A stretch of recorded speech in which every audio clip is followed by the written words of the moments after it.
home to pigeons and rabbits when we first did a session of it. But it's still a work in progress. So our latest thing is trying to get the top floor ready, which received a couple of hundred people.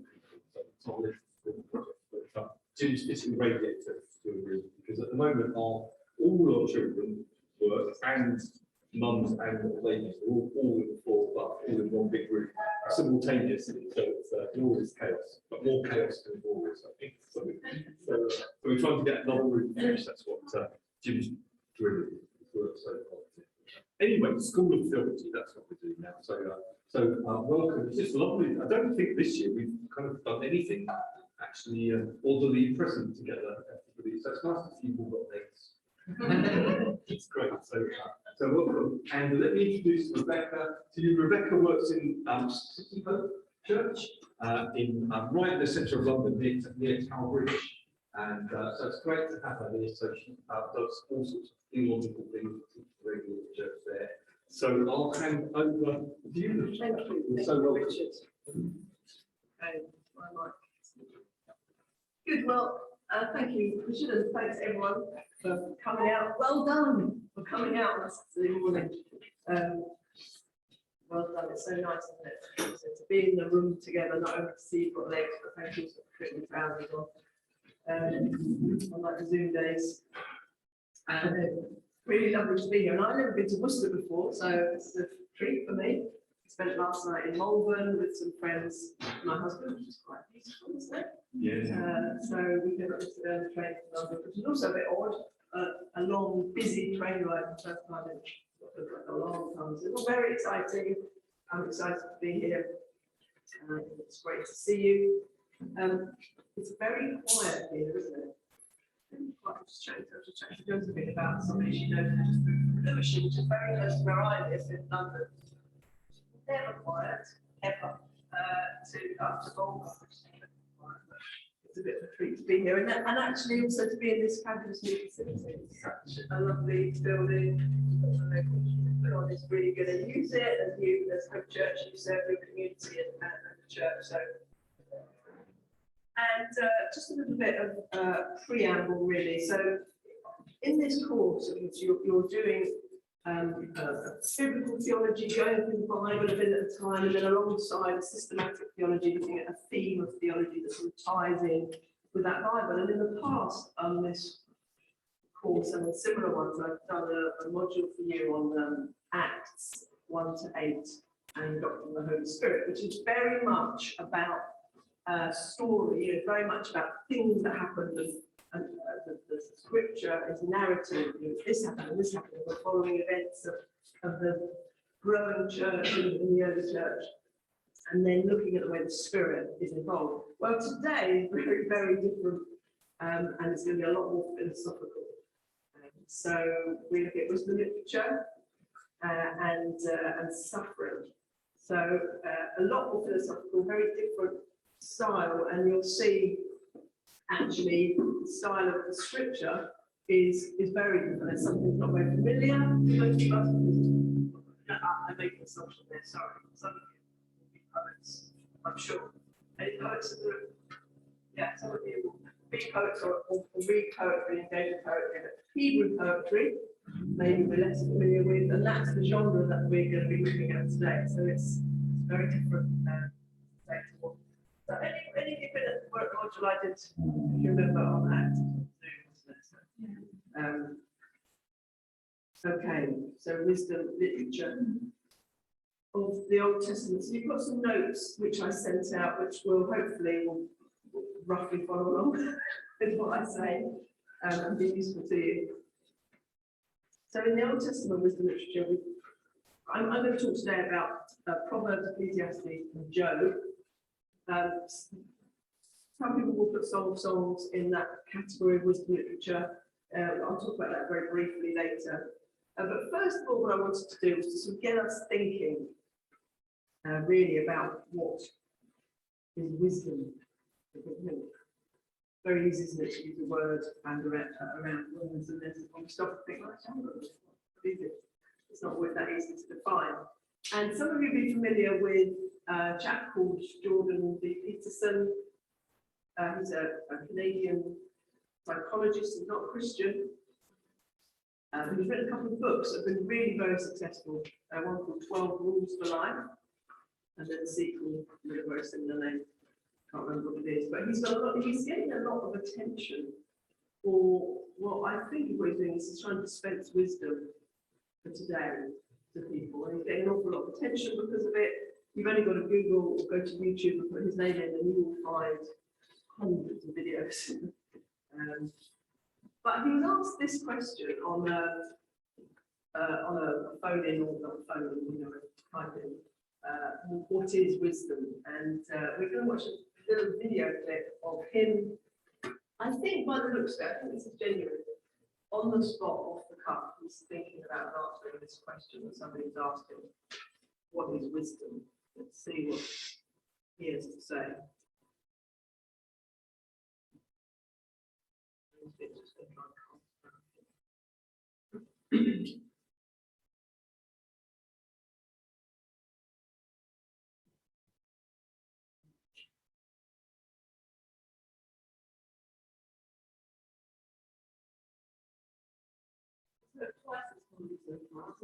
It's going to work, just in a second. Yeah.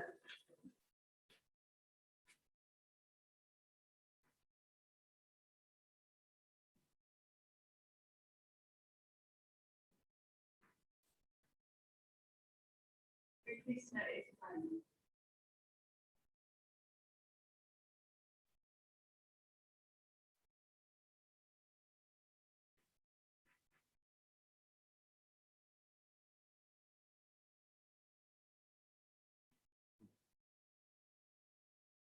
The deliberate attempt to build the anticipation. Yeah, for what you're about to say. There's a drum roll. Thank you for that.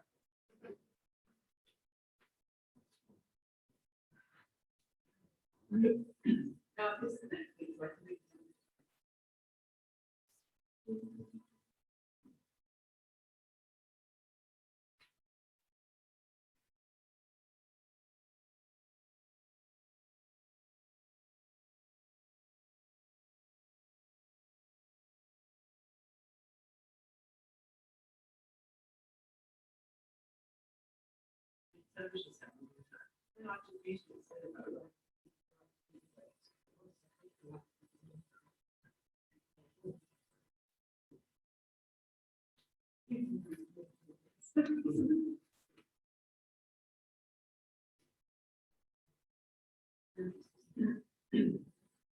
He isn't a shortcut to wisdom either. What is your definition of wisdom?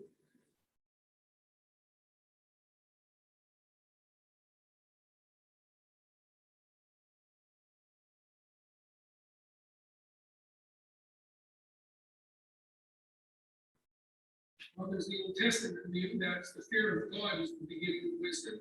That's a good one.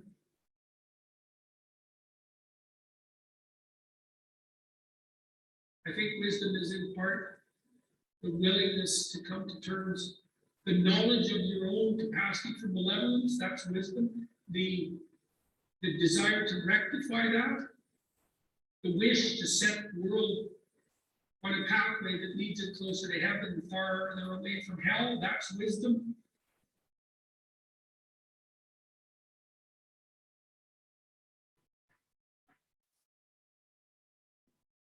The humility to know that there's more things that you don't know than that you know, and that you should be open to what you don't know when people inform you of it, because it's better to learn than it is to walk nose first into a wall or blindfolded off a cliff.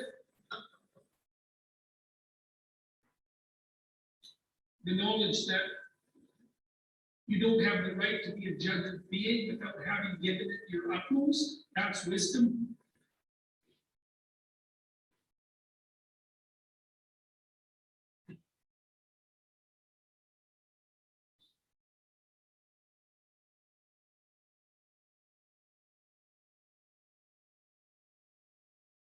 Wisdom, what else? The knowledge, wisdom is also the knowledge that hell is real enough so that you should do everything you can to avoid either inhabiting it or producing it. That's what I learned from psychological analysis of the history of the 20th century. Hell is real enough, and you're duty bound, let's say, you're honor bound, you're ethically bound to do the opposite of whatever produces those hellish circumstances. I wonder how our responses compare. It's interesting, isn't it? Somebody asked you on the spot, what is wisdom? I found that very interesting. Elsewhere, Peterson has said this is a bit of a mouthful, but bear with me. He says we need a narrative metaphysic. It basically just means a story that explains what's going on in the world. We need a narrative metaphysic that holds us together, and it has to be predicated on something transcendent and absolute. This guy's not a Christian. If you lose that, you'll fall for something else. So if you don't have a story that explains the meaning of things, the meaning of life, the meaning of the world, a narrative that holds things together, if that story isn't based on something absolute, then you're gonna fall for something else. You're gonna fall for anything else. And I wonder, when it comes to the search for wisdom, what are the things that people fall for? You know, what are the things that people get, you know, the paths they get led down? And what does the world around us at the moment say that wisdom is? Interestingly, as you notice, Jordan Peterson is trying to find wisdom, he's casting around the things that imply wisdom in human behavior. And of course, he keeps using Christian thought and Christian language to explain that. And crucially, of course, as I've said, he suggests that in order to make sense of things, then we need a higher power, if you like, but an absolute benchmark, something transcendent. And you may have heard it said that the difference between knowledge and wisdom is knowledge is knowing that a tomato is a fruit, and wisdom is not putting it in a fruit salad. You've heard that one. Applied knowledge, you know, is wisdom. You've also probably heard it said that the fear of the Lord is the beginning of wisdom. So that's a very famous verse from Proverbs that we're going to be looking at shortly. But when we stop and reflect, we instinctively know, don't we, that all the time, in fact, more than ever, we are being bombarded with people we know being bombarded with ideas of what true wisdom is. You know, we go through phases, don't we, in our cultures, and you know that maybe it's kind of new age thought, or maybe it's just you know, just very humanistic ideas about the meaning and purpose. But we're always being bombarded, and so are the people we know, whether we know it or not, all the time. What is wisdom? What's the basis on which we decide what's the way to think and the way to live that constitutes wisdom? And that's happening all the time. And if we know it or not, there is wisdom literature in our day. You know, it might be Jordan Peterson. Some of what he says is incredibly wise, actually, incredibly sensible. If you've not watched and listened and read him, then I recommend him. But in the ancient world, which is, you know, more where we're looking at today, wisdom literature is, you know, written wisdom literature is a very familiar genre, and it's not just the Bible, though we find it, other cultures at the time. Egypt, Mesopotamia, places like that generated a lot of wisdom literature. And of course, I hope we all agree that the Bible is the best place to look for our wisdom literature, not Jordan Peterson, as sensible as he can be, and certainly not the social media, the world of memes and Instagram that seems to send out messages all the time to us and to our peers and to our kids, all the time about what's right and what's ethical and where that comes from. Constantly asking, constantly reflecting on, and also reflecting on for our own life. What's our wisdom based on? You know, when we think we're being wise or we're looking for wisdom in a situation, we've constantly got to be thinking, where's that coming from? What's our own wisdom based on? And then there's another question, it's like, what do we need wisdom for? And one of the people we'll look at today is Solomon, and he needed wisdom to rule a nation, which I imagine if you're ruling a nation, you feel the need for wisdom. But also, I'm sure we know as well, every day, every person needs wisdom. It's not, life is not simple, black and white, easy. Oh, this is obvious. Oh, this is obvious. It's obvious which way is right and wrong. It's obvious, what's wise and what's foolish. It's not always obvious, is it? I don't think it's always easy. And so wisdom is something we constantly need to search for and attain. And we're not looking at James today, but the letter of James in the New Testament is sometimes called wisdom literature of the New Testament, and it actually bears lots of resemblances to the Old Testament literature. And in James, there's this verse from James. The wisdom from above, he says, is first pure, then peace-loving, gentle, compliant, full of mercy and good fruits, without favoritism and hypocrisy. That's James 3:17. There is wisdom from above, and it looks very, very different. The worldly wisdom, pure, peace-loving, gentle, compliant, full of mercy, and without hypocrisy. And that's the kind of wisdom we want, isn't it? The kind of wisdom we're searching for. And all of the Bible, we've heard this a number of times during this course, all of the Bible points to the ultimate person who represents ultimate wisdom, who is Christ, and we're going to see a little bit later how he comes into the wisdom literature of the Old Testament. And he, of course, is the visible example, the visible expression of the wisdom of God, who is all wise.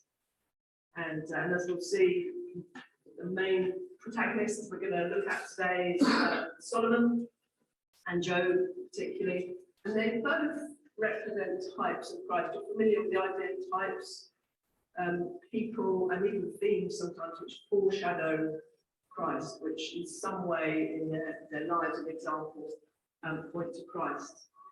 So before we go any further, actually, I'm just going to pray and ask the God of wisdom to be with us and to be our guide.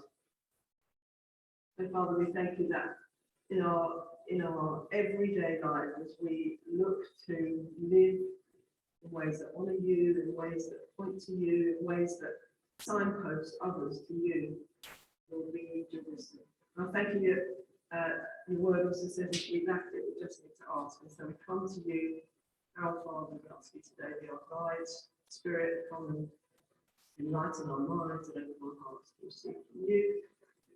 Be our very wise guide today and in days to come, as we look to you and as we seek to follow you nearly. Amen. So, the wisdom books of the Old Testament, what we're going to find when we read them, is that one of them is never enough. One of the wisdom books is never enough. So, if you just read Proverbs, or you just read Job for very different reasons, they leave you with an incomplete understanding of wisdom.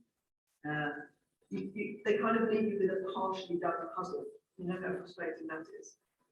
Partially done puzzle, you haven't got the rest of the pieces. It's really frustrating, particularly if you bought it in a second-hand shop and some of the pieces are missing. And then you find out at the end, that's a killer. So we need all the books together, which is handy because we're going to look at them all together today. But we need them all together for balance to understand what biblical wisdom looks like. And you may have heard this before, but it's not my idea. But we can look at the wisdom books as like a table, like a round table, around which sit some wise people, like a council of wisdom, and they all bring something different to the table, and we need all of them.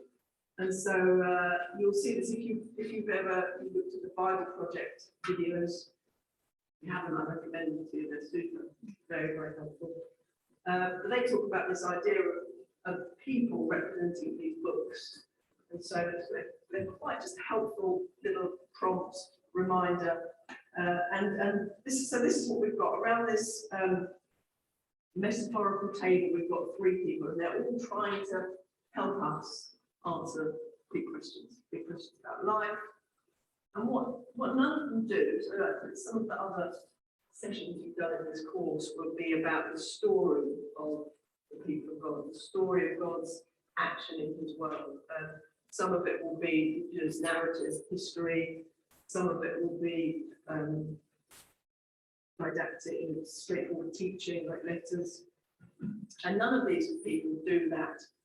They more observe life, observe and advise about life as they've seen it. They look at the world and they say, well, what is this world like? How should we live in this world in a way that's fitting for its nature? Because it's God's world. The created order belongs to God. So how do we then live in it? And it's obviously a place where other people live, so we have to deal with that.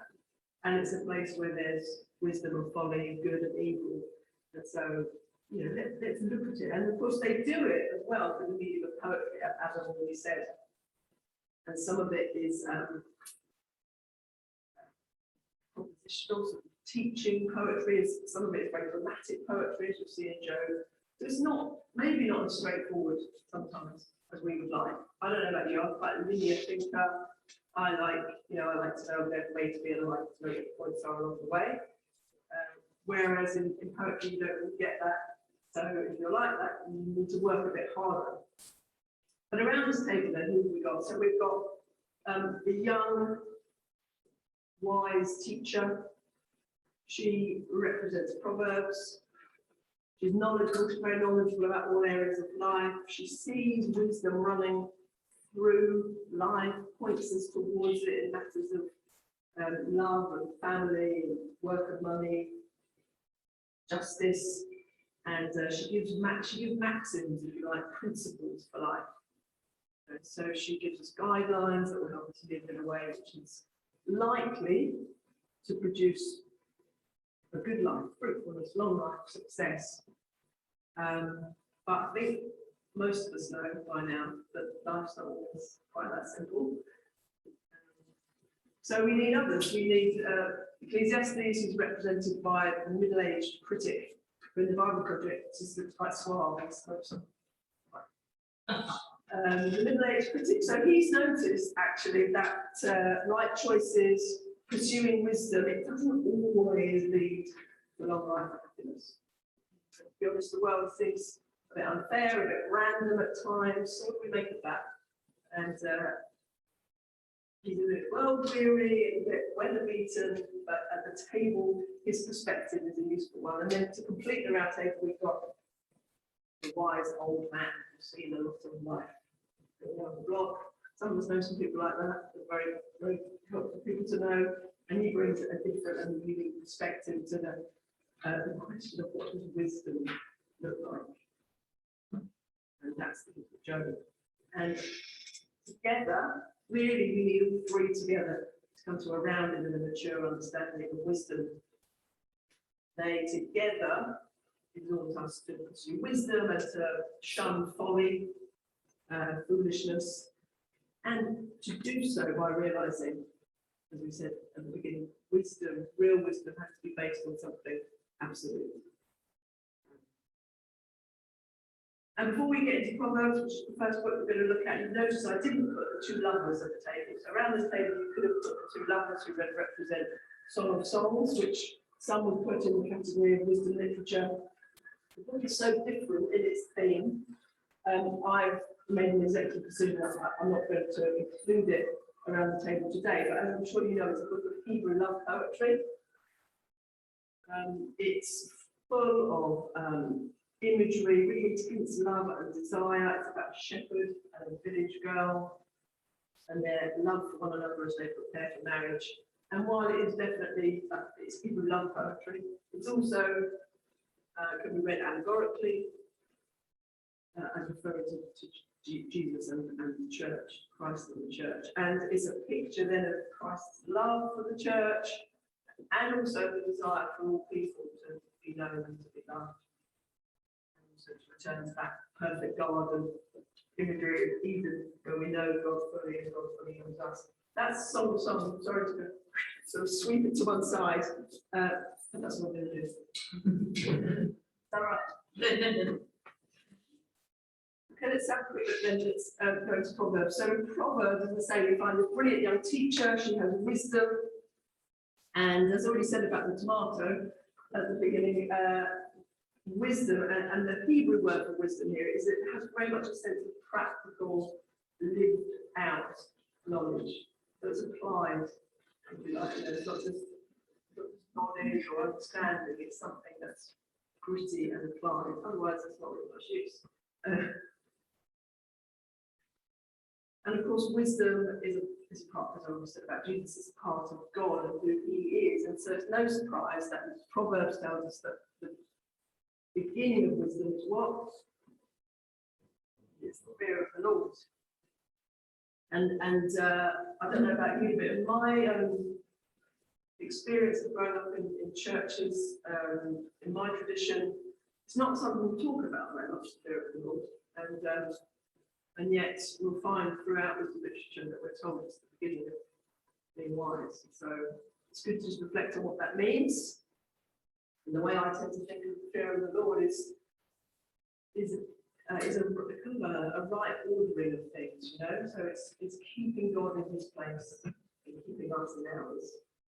That seems to me like a very wise place to start, to revere and understand who God is, that we don't demote him and promote ourselves. You know, we keep God in his place and us in our rightful place. And I think, to me, that's the beginning of understanding the fear of the Lord, which is the beginning of all wisdom.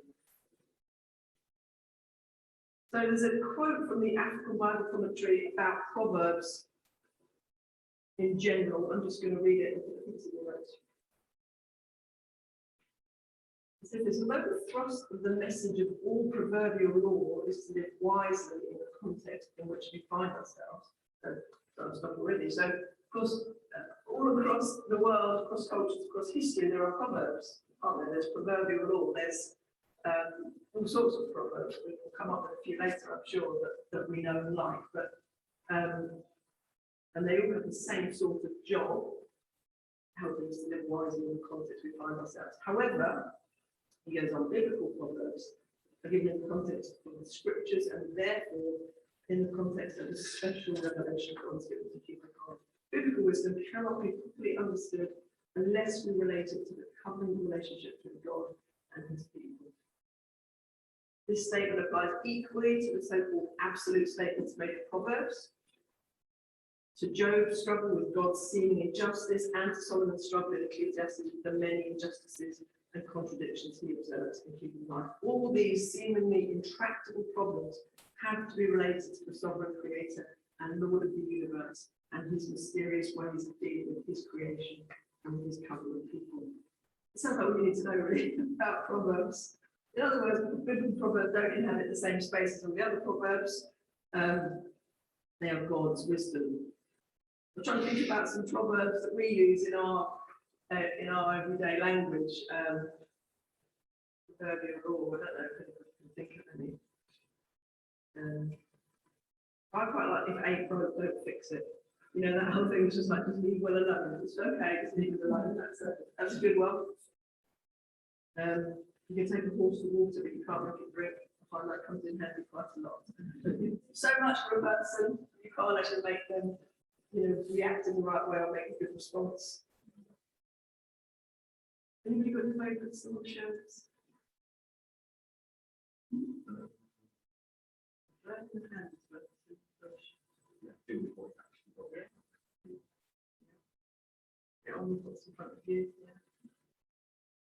But of course, in Proverbs, we've got things like this: for good names to be chosen over great wealth. Favour is better than silver and gold. That's biblical wisdom, isn't it? That's not worldly wisdom. Whoever heeds instruction is on the path to life, but one who rejects a rebuke goes astray. Again, that's countercultural wisdom. And the book of Proverbs, I think, is often used and abused. It can fall foul very often of the proof texter, that, plucking something out of the Bible, bridge magnet, spirituality, applying it to a situation which is not necessarily done well, which is kind of ironic, because as I said, what I think Proverbs is, it's a book of observations and principles about life. It's not a book of guarantees and promises. So someone summed up the if you like, an analysis of the book of Proverbs like this. This is what the message of Proverbs is. Those who follow God's wise design for living avoid the perils that others fall into and enjoy life on earth as God meant it to be lived. Okay, all of which is broadly borne out in experience, but not simplistically so, not entirely. Anybody in the room experience that is not quite the case, I certainly have. So it's really important, I think, for us and the people that we know and teach and do small groups with or whatever, that Proverbs is about observations and principles. It's not about guarantees and promises. And if you get that wrong, it can really scupper people. I know people who say, God said this, or I would say, no, he didn't say that. Solomon said it as a principle about life. And that's not the same thing. So the author is King Solomon, mostly. There's some other guys we get.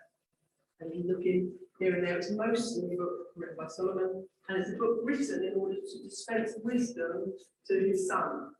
He wants, if you've got children and you know this, you want your kids to follow a wise path in life, almost more than anything else on this earth. And that's what Solomon wants. He's trying to dispense wisdom to his son. No, well, I don't know anyone else found that. It doesn't always turn out as you hope. So Solomon, of course, he reigned 971 to 931 BC, I think it is. And as you may recall, then in 1 Kings, the story, the narrative about Solomon, we read that he's given this extraordinary offer by God. And God says to Solomon, you can have anything you want. Wow. God himself has told him, well, what do you want? I'll give it to you. And as we know, Solomon recognizes his own need and his own lack. And says, well, the thing I really need is wisdom, and asks God, and we find that God grants it to him. And I just read from 1 Kings 4. So God gave Solomon very great wisdom, discernment, breadth of understanding as vast as the sand on the seashore. So that Solomon's wisdom surpassed the wisdom of all the people of the East and all the wisdom of Egypt. That's a hyperbolic way of just saying everyone we can think of is wise. Solomon is wise, and he's wiser than anyone else. Wiser than Ethan the Ezrahite, Heman, Calcol, and Dan, children of Mar. Imagine getting in on that list. One of those incredibly wise people. His fame spread throughout the surrounding nations. He composed 3,000 proverbs. His songs numbered 1,005. He would speak of trees, from the cedar in Lebanon to the hyssop that grows in the wall. He would speak animals and birds and reptiles and fish. And people came from all the nations to hear the wisdom of Solomon. They came from all the kings of the earth for his wisdom.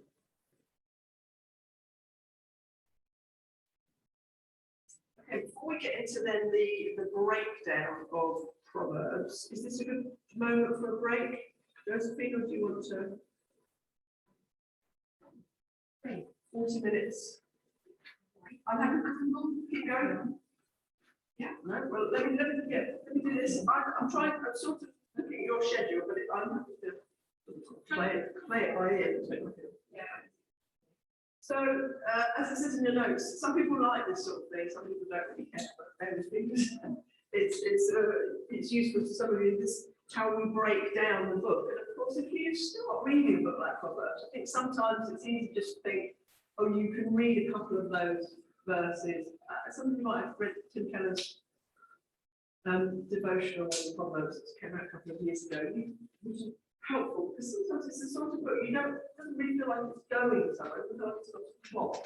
You're like, well, where do I start? Where do I stop? Whereas actually, if we look at the way it's broken down, that kind of helps us to approach it. And there are some very different sections, actually, some different literature within it. So right at the beginning, the first 9 chapters, we've got what we call reflections on wisdom, and we see the contrast between the personifications that Proverbs makes people out of these values, if you like. So we have lady wisdom and lady folly, and the contrast is drawn for us very starkly. And then we get lots of the little pithy one-line sayings, the Proverbs of Solomon. Sometimes we go, yeah, I get that. Sometimes we go, oh, I don't know what on earth that's about. There's some very strange ones, isn't there? And then we get another section of more, what's called more of the same, but written by other people. So Proverbs of the Wise, more Proverbs of Solomon, and then towards the end we get these chapters, the words of Agur, and then the very last chapter, King Lemuel is instructed by his mother, another wise woman, and then the poem at the end, the wifely excellence. And so, as I say, we see this personification of wisdom and folly. What is wisdom like? What is she like? And what does foolishness look like? And so, I think what we'll do.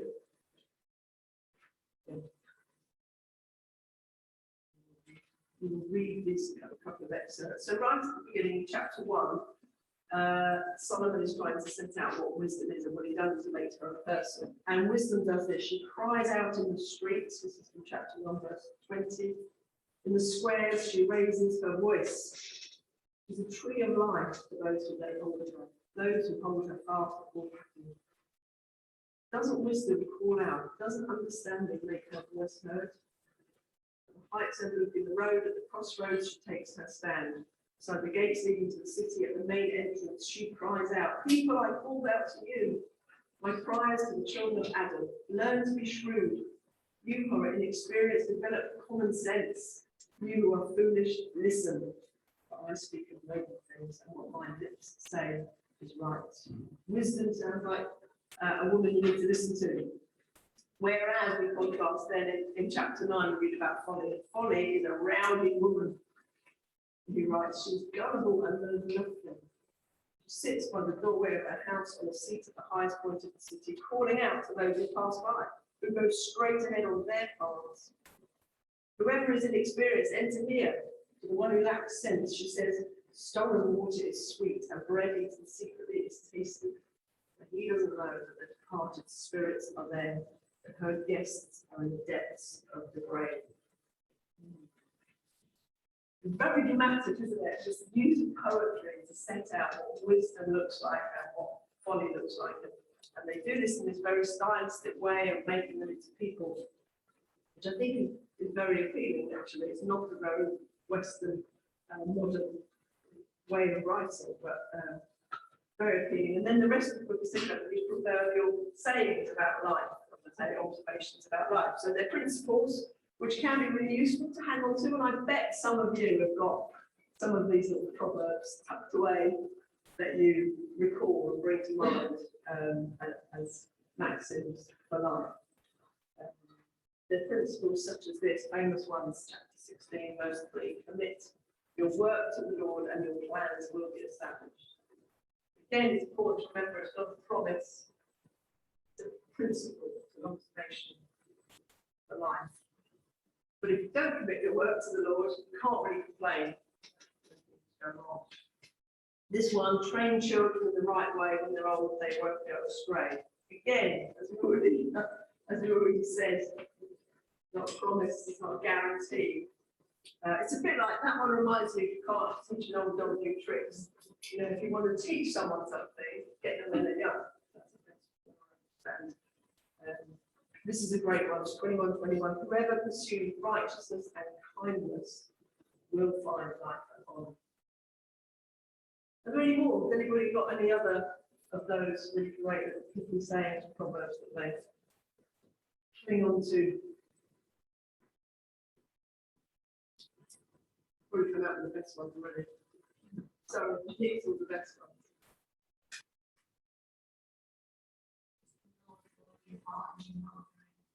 Trust in the Lord with all your heart and don't lean on your own understanding. And that right there is like the centre of wisdom, isn't it? Godly wisdom.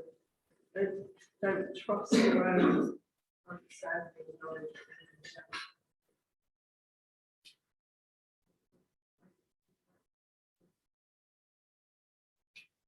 Yes. There is a way that seems right to man, but didn't finish it.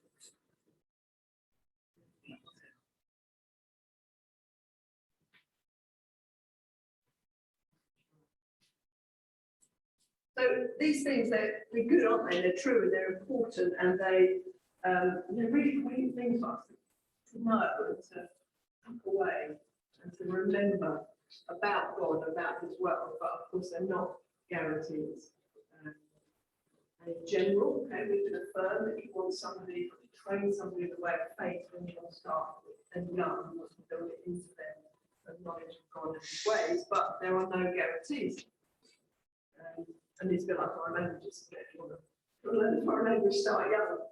There's quite a few kind of warning type roles as well. Yeah. Yes. Yeah, there are. And there's quite a lot of pairs, aren't there, of that. So warning is or affirmation. I think we instinctively know, don't we, that these things are not guarantees or promises.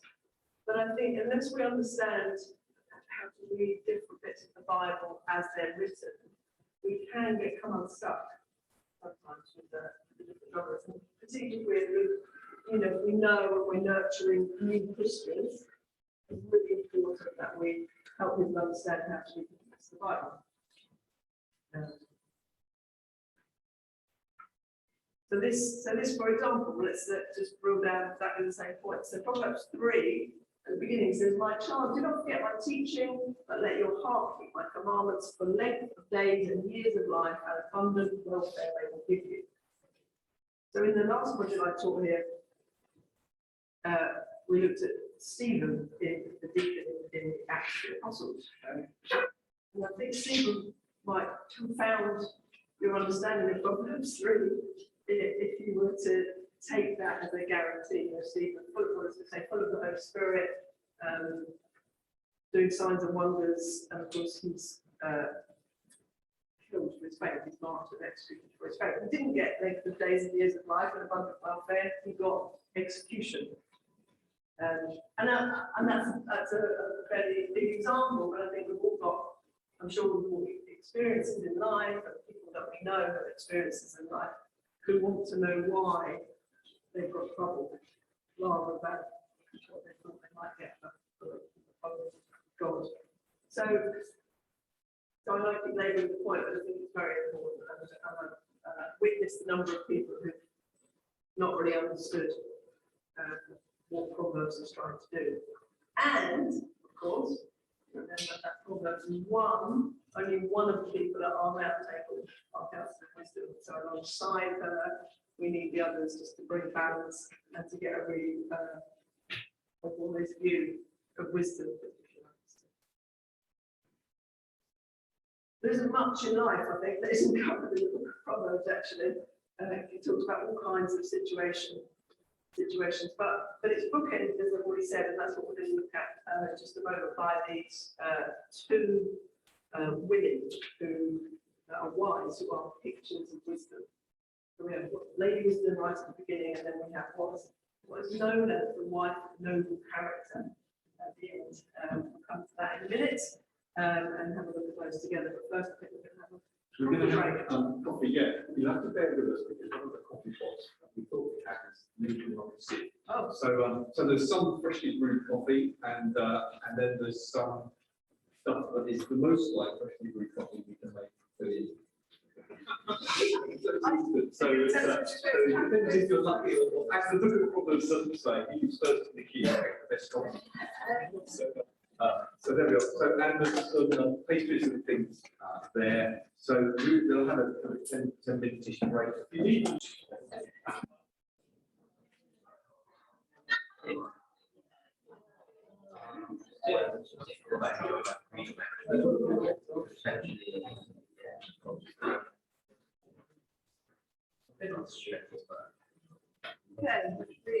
Okay, it's refreshed.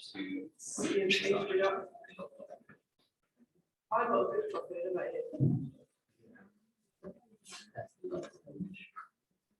Okay, so as we said at the end of the last session, then we're just going to look.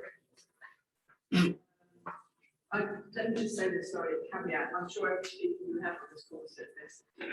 There's a lot of material, but I tell people what I'm doing today. I'm doing it Saturday morning, about 3 hours in total on wisdom literature and suffering. But just like that, so I hope it's clear that actually what I think is helpful on these occasions is to provide some more tools to go away and read and think. So and when we get to the more specific session on suffering, I'm not really going to tell you the answers either. And if you know them, if you can share them with me, that would be great. I think what I always try to do is rather than, well, you can't anyway in the morning, right? Just give you everything, but actually help you to read the Bible with literacy, to understand the Bible better, to come away with more clarity and less confusion, and to have more tools of how to think biblically and how to answer questions well, and how to pursue the answers rather than giving the answers. I don't know if that was what you wanted me to do, but that's not what I'm going to do. So just to say, we've got the whole book of Proverbs, and right now we're just going to look at the bookends, as I said, having looked at the introduction. So I read earlier from chapter 1. I'm unapologetically going to read again from. I think it'd be nice if someone else could read, but I know we're recording, so probably can't. I have to do it all. So I'm going to read from chapter 1 from verse 20. This is wisdom, and let's just listen to this and think about it and what our response is to Lady Wisdom. Wisdom cries out in the street and swears. She raises her voice. In the busiest corner, she cries out. At the entrance of the city, she speaks. How long, O simple ones, will you love being simple? How long will scoffers delight in their scoffing and fools hate knowledge? Give heed to my reproof. I will pour out my thoughts to you. I will make my words known to you. Because I've called and you refused, I've stretched out my hand and no one heeded, and because you have ignored all my counsel and would have none of my reproof, I also will laugh at your calamity. I will mock when panic strikes you, when panic strikes you like a storm, and your calamity comes like a whirlwind, when distress and anguish come upon you. Then they will fall upon me, but I will not answer. They'll seek me diligently and not find me, because they hated knowledge and did not choose the fear of the Lord. Would have none of my counsel and despised all my reproof. Therefore, they shall eat the fruit of their way and be sated with their own devices. For waywardness kills the simple, and the complicity of fools destroys them. But those who listen to me will be secure and will live at ease without dread of disaster. It's actually quite sobering, isn't it? In other words, that there's a sense that Lady Wisdom is saying, well, the offer is there. Wisdom is here. It's sort of being held out to you, to us. Wisdom is willing to help. But if you refuse her, and if your folly leads you to disaster, as it surely will, we read, then it's as if wisdom herself is going to look on you and tell you, I told you so, almost, that's sort of, she's going to pour scorn on your folly because she told you, and it will be your own doing. And Solomon, all the while in this writing, is imploring his son to choose wisdom, and those, of course, are those who come after him. And here again, we read what happens if we don't choose the fear of the Lord as our base, as that thing that Peterson talks about, that transcendent absolute base for wisdom. And it's a genuine question for us, I think. It's like, will we heed Lady Wisdom? Will we choose wisdom? Will we choose God's wisdom in our lives and circumstances and situations we find ourselves? And there's a little bit like the conversation with Rich earlier with that proverb about training children in the way they will go, and when they're old, they won't depart from it. And a number of people have quoted that to me as if it's a promise of God about my children, but it isn't. And many of us know that because we've train his children who've not gone the way that we've trained them, or we know people in that situation. In fact, we know many, I suggest. And that's precisely because wisdom stands here. She calls out, no excuse, she's there, she's shouting, I'm there for you, and here's the offer of wisdom. But if you refuse her, which you are free to do, then folly will lead to your undoing. And she will say, I told you. So that's the what we've just read in that excerpt. So there's a choice, isn't it? And I think that's a challenge for us teaching and discipling other people, be they children, our own children, other people's children, in that nicely newly warmed room upstairs, or people that we know, younger Christians that we are seeking to teach. How do we encourage them to teach them, encourage them to one another to choose wisdom and to listen to wisdom? But at the very end of Proverbs, as I said, we have this the other bookend of the book is starts with ladies and it ends with another wise woman. And she's known as the wife of noble character. What is that? When you stop and think about it, I just think that's an odd word, don't you? In an English translation, in a modern English translation, noble. I mean, it's not a word we use very much, is it? That's a very noble thing to do. We might say that, some of us, but actually, when you look at it, the Hebrew word has much more about it of strength, of might, actually, of sort of warrior might. That word, why is translated noble? I cannot tell you in many of our translations. And of course, the trouble with translations is things stick, don't they? So they stick in your mind. So that's the way maybe many of us think of her. But anyway, she's the wife of strong, mighty, warrior-like character.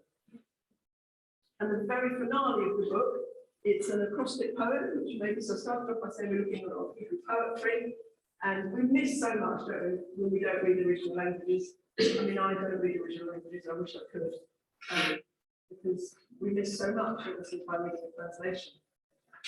But it's an acrostic poem which cleverly, each line starts with the next letter of the Hebrew alphabet. It goes through the Hebrew alphabet, with each line starting with the next one.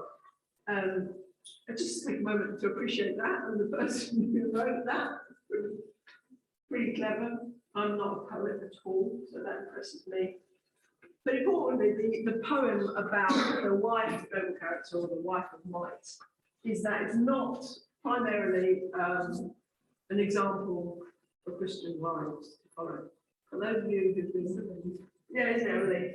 But for those of you who've been taught that or given that, or even implicitly that's been set up before you, I don't think that's what it's about. It's a poem about wisdom. It's another personification of what godly wisdom looks like, because that's what Proverbs is about.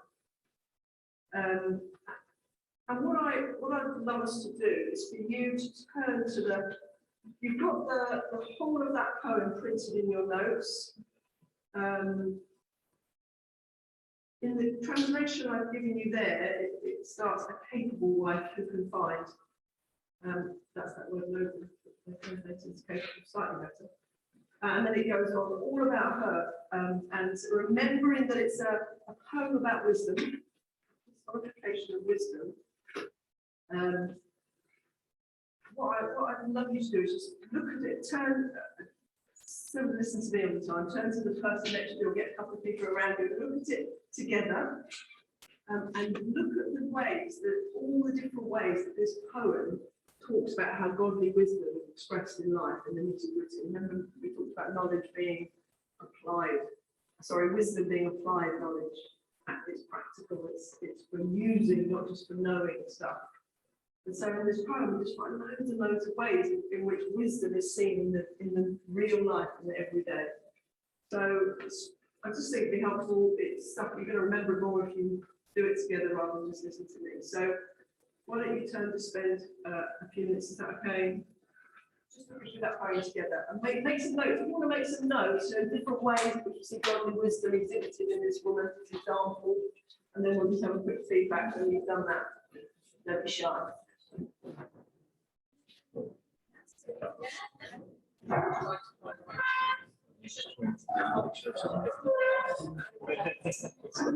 Yes.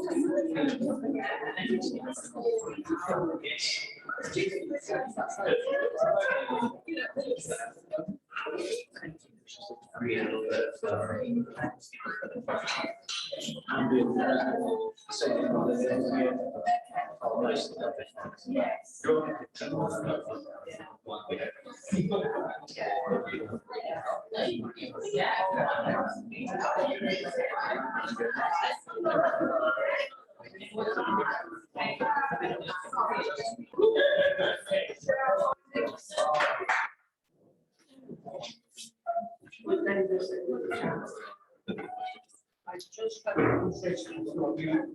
You say we don't use the word noble. Yeah. You're right.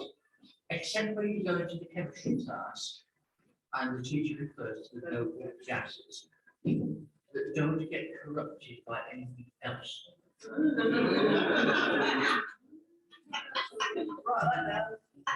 Good goal there, thank you. Yes. Very good. It's a lovely point right there. Right, anyone else? What did you find then? In what ways does this person, this imaginary character, show wisdom? Taking responsibility. Responsibility, yeah. Okay. That's money. Sorry? Invest money. Invest money wisely. Yes, and wisdom in her financial dealings.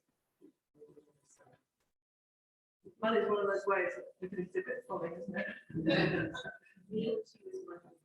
Wonder Woman. She's pretty impressive, actually, yeah. I don't like that bit about getting up when it's dark. That's why not a model for Christian women. She works hard. She does work incredibly hard. Yeah, that's a lot of it seems to be about working hard, isn't it? It's really interesting that she does work.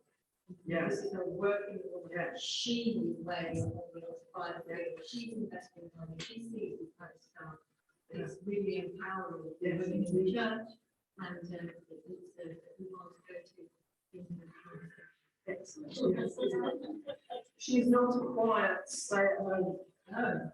I've nothing against white stay-at-home people, but often that is the paradigm that's held up. And yeah. It's the best in verse 23.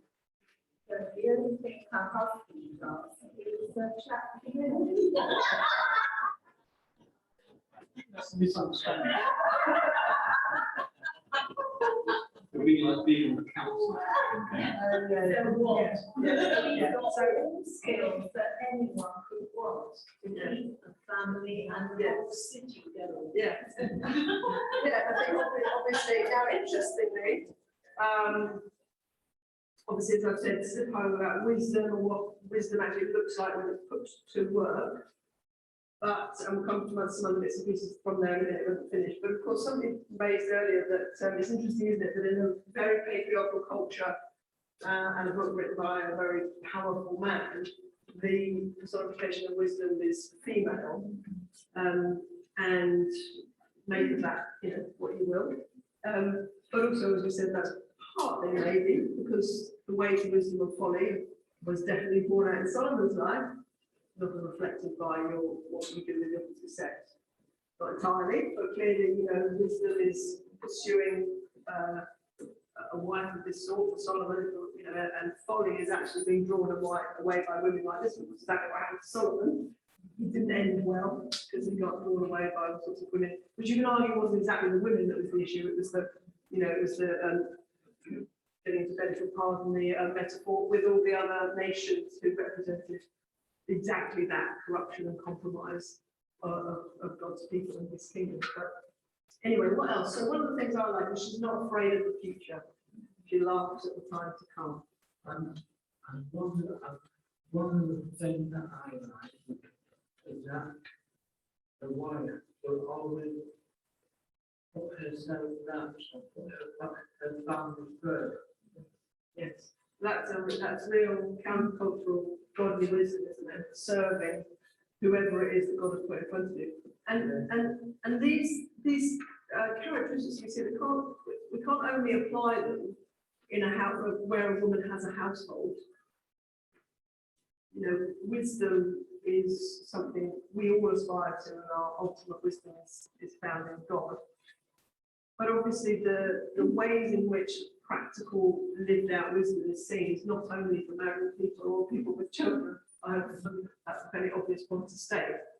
But in this example, obviously, she does have a household and culture there, you would expect her to, and all the things that she does, teaching others, being kindness. What does it say? Kindness is on her tongue. The words are kind. She's building up, like you already said, she's sacrificial. Yes.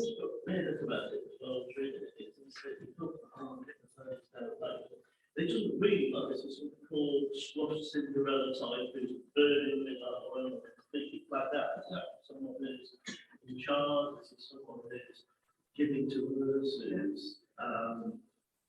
loving, providing for, honoured, esteemed? I mean, it doesn't read like that sort of burnt out thing. I mean, she's well dressed and looking good. And, Strong woman with her own business. Lots of influence. absolutely. She's honoured, and she also honours. Absolutely. Yeah. Yeah. Today's party, she's her own woman. She is, but note, of course, verse 30, which is one of the themes of the day. She fears the Lord. The woman who fears the Lord is to be praised. The person who fears the Lord is to be praised. That's the beginning of godly wisdom and living as those who call ourselves the household of God. You know, have been brought into the household of God. That's us, and the fear of the Lord is the theme for the day, and what that means to be wise. She fears the Lord. I'm sure she's terribly charming. She might be beautiful by the world's standards, but Proverbs is less bothered about that, and more bothered about fear of the fear of the Lord.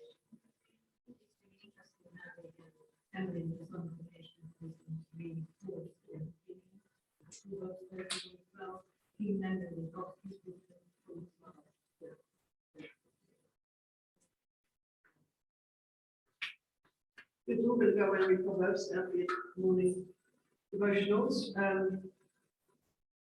So Lady Wisdom, I mean, there's lots more in there, and we're going to move on, but again, I just remind us that Lady Wisdom of course, and the wife of noble character, they point to anyone, all wisdom points to the ultimate wisdom expressed in a person, which is Jesus, the expression of the invisible God. And I'm just going to read something the Apostle Paul wrote to the church in Corinth about wisdom.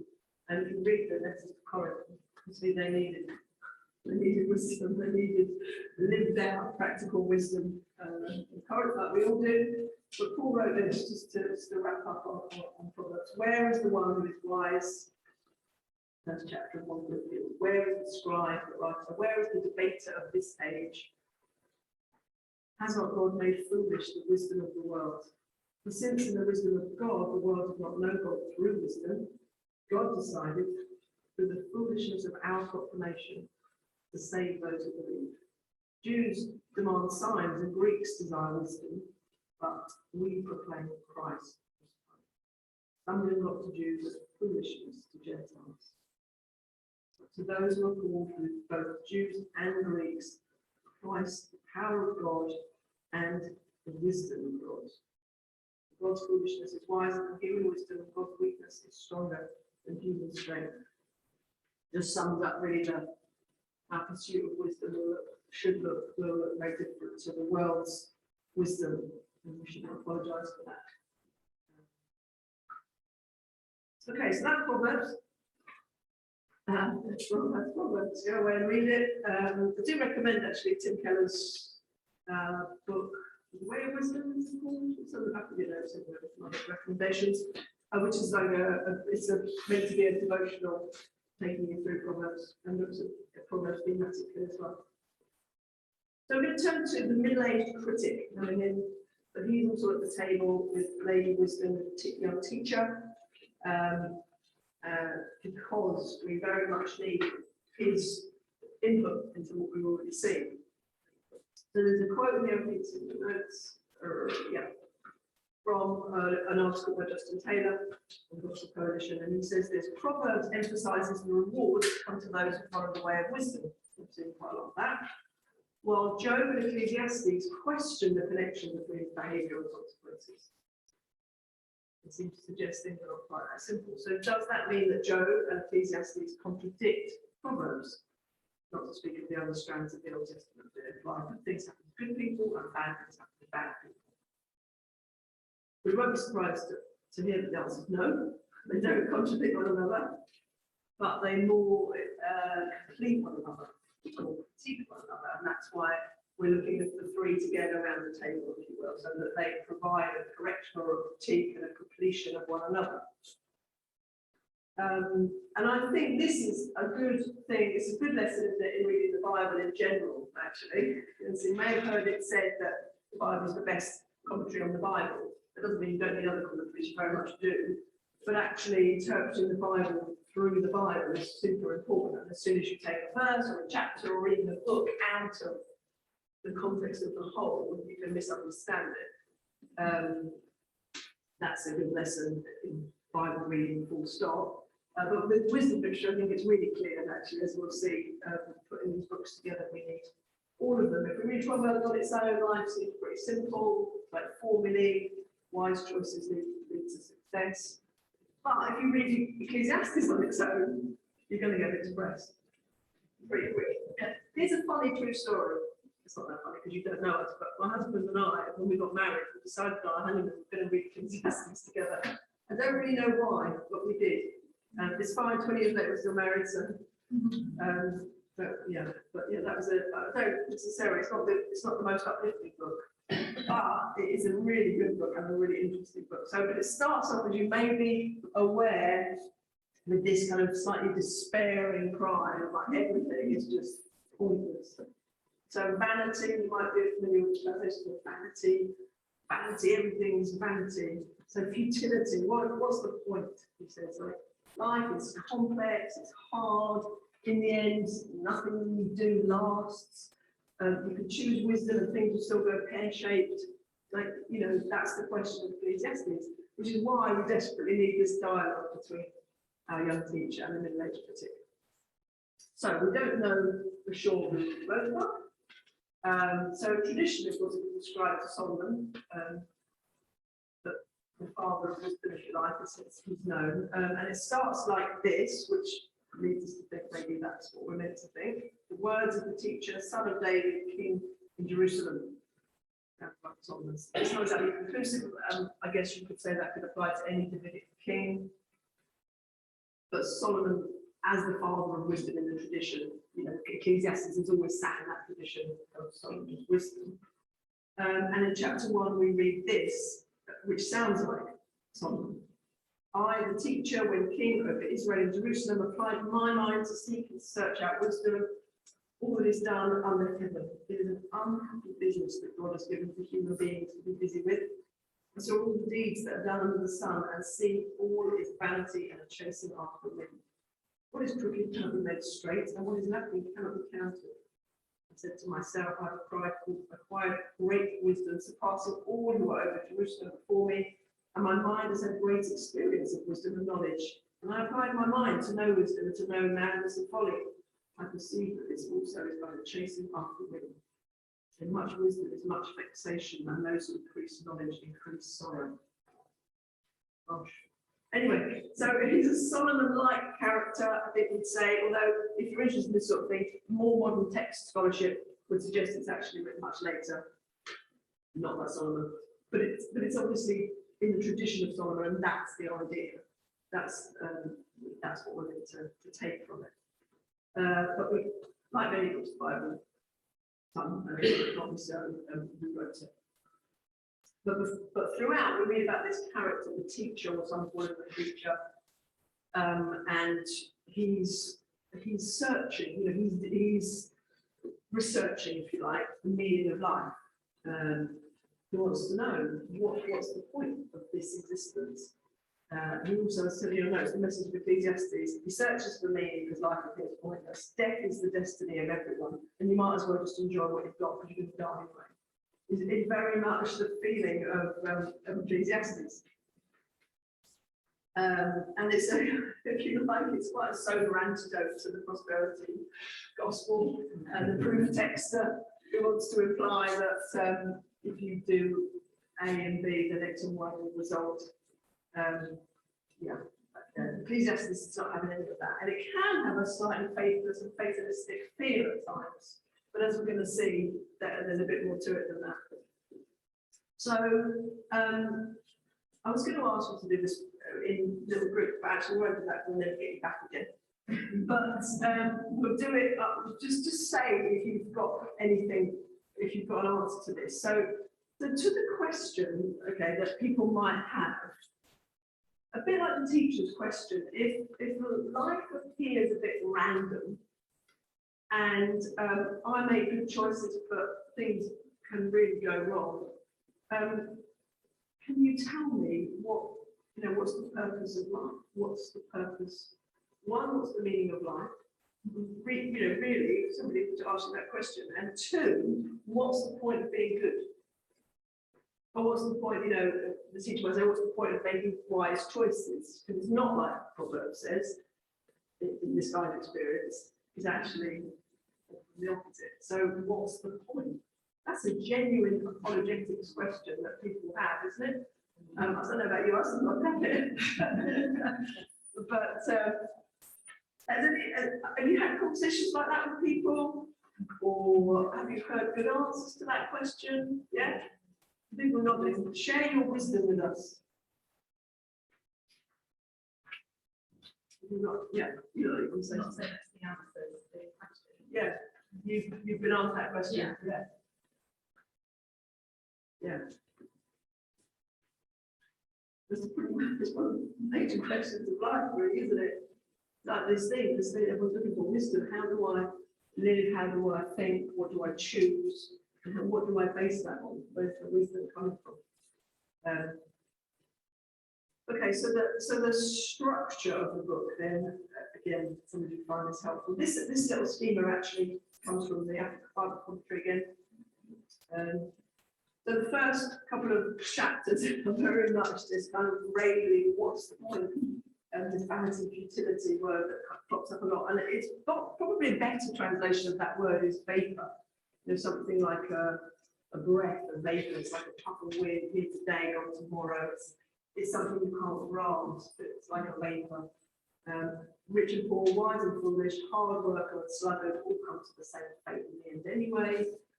Life is like a vapor. That's very much the sense of the first couple of chapters.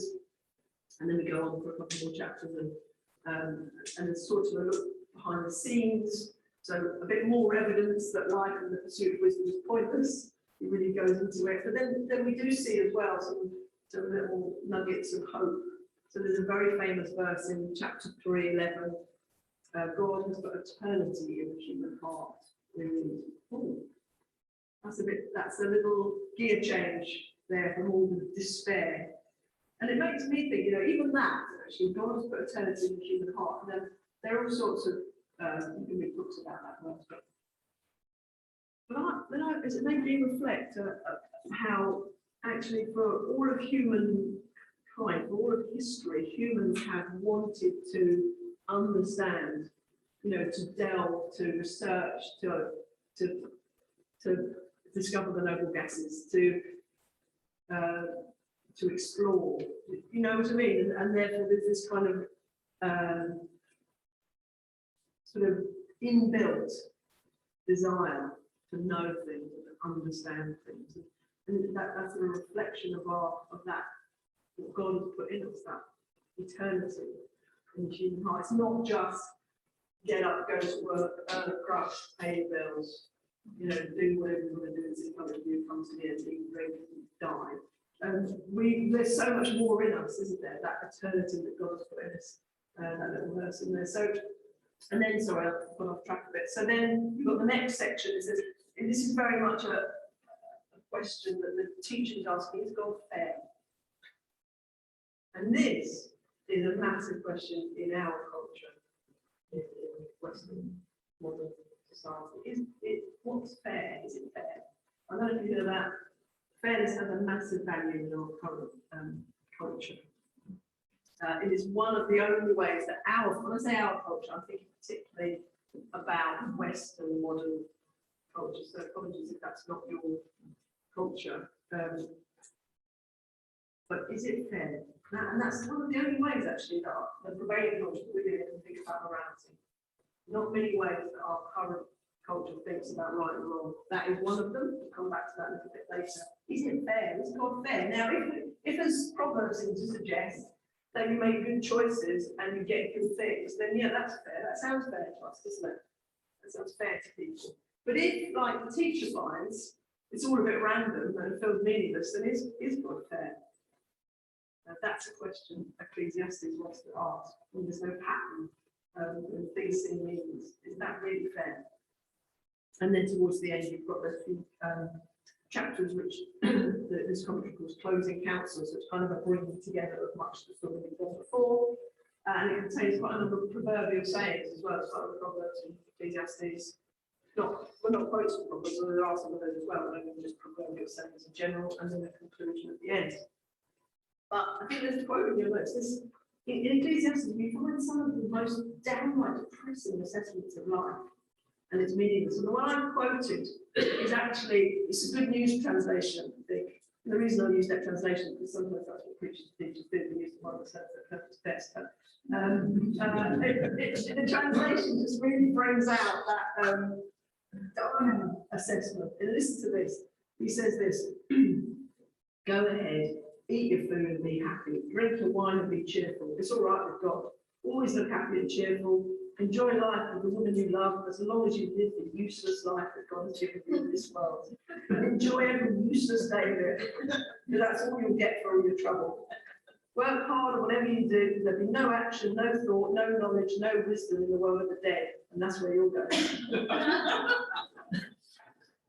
Great, isn't it? It's what we call telling it like it is, telling it like he sees it. So there's quite a bit of that in Ecclesiastes. Feels very real, doesn't it? I like that. But it's also peppered with these signs of faith and ultimately trusting God. And that recognition again of what we keep coming back to, that the fear of the Lord actually is where you find wisdom. And so you've got things like this in chapter 3, verse 17. I said in my heart, God will judge the righteous and the wicked, for he has appointed a time for every matter and for every work. So there's a little hint of confidence there, actually, that God does know what's right and he will judge justly. And then in chapter 8, this, though a sinner does evil 100 times and prolongs his life. So there's the randomness. The most awful, evil people seem to have success and long life. This, though a sinner does evil 100 times and prolongs his life, yet I know that it will be well with those who fear God, because they fear before him, and it will not be well with the wicked, even though he prolongs his days like a shadow, because he does not fear before God. There it is again, the beginning of wisdom, the fear of the Lord. Now, there's different ways we can read the book of Ecclesiastes. I'm just going to quickly explain those. Just, when you are reading, when you go away and read it and find out what all this is about, you can sort of assess for yourself what you think is going on. So firstly, some see the book as kind of a debate the teacher's having with himself. So it's like there's two sides, but he's presenting both of them. So despite the fact that he says that life is like a puff of wind, it's like a breath, it passes, ultimately, hoping God and his justice is the anchor of life. Okay? And because of that, we should enjoy life. We should enjoy what God's given us. They're gifts from God. So that's one schema, if you like. He's doing he's presented two sides of an argument himself, and others have said that actually what he's doing is he's deliberately setting up the secular view, if you like. He's deliberately presenting a view which is hopeless and despairing, in order then to counter it with his view, which is to trust God and fear of the Lord. So in Ecclesiastes 3 verse 13, so it right in the middle of that sort of despairing view, he says it's God's gift that all should eat and drink and take pleasure in all their toil. I know that whatever God does endures forever. Nothing can be added to it, not anything taken from it. God has done this so that all should stand in awe before him. And then thirdly, the other way that some people read this book is that the teacher, as we read at the beginning, he says, well, I've applied my mind to find wisdom. I've applied myself. I've used all the things at my disposal to research and find out wisdom. But actually, what he fails. With that endeavour, he finds that everything's like vapour and he can't quite grasp it. But as you go through the book, there are these moments where actually he finds godly wisdom that's not dependent on his own learning, his own understanding, and his own mind, and that godly wisdom, not human reasoning, means he finds meaning in God.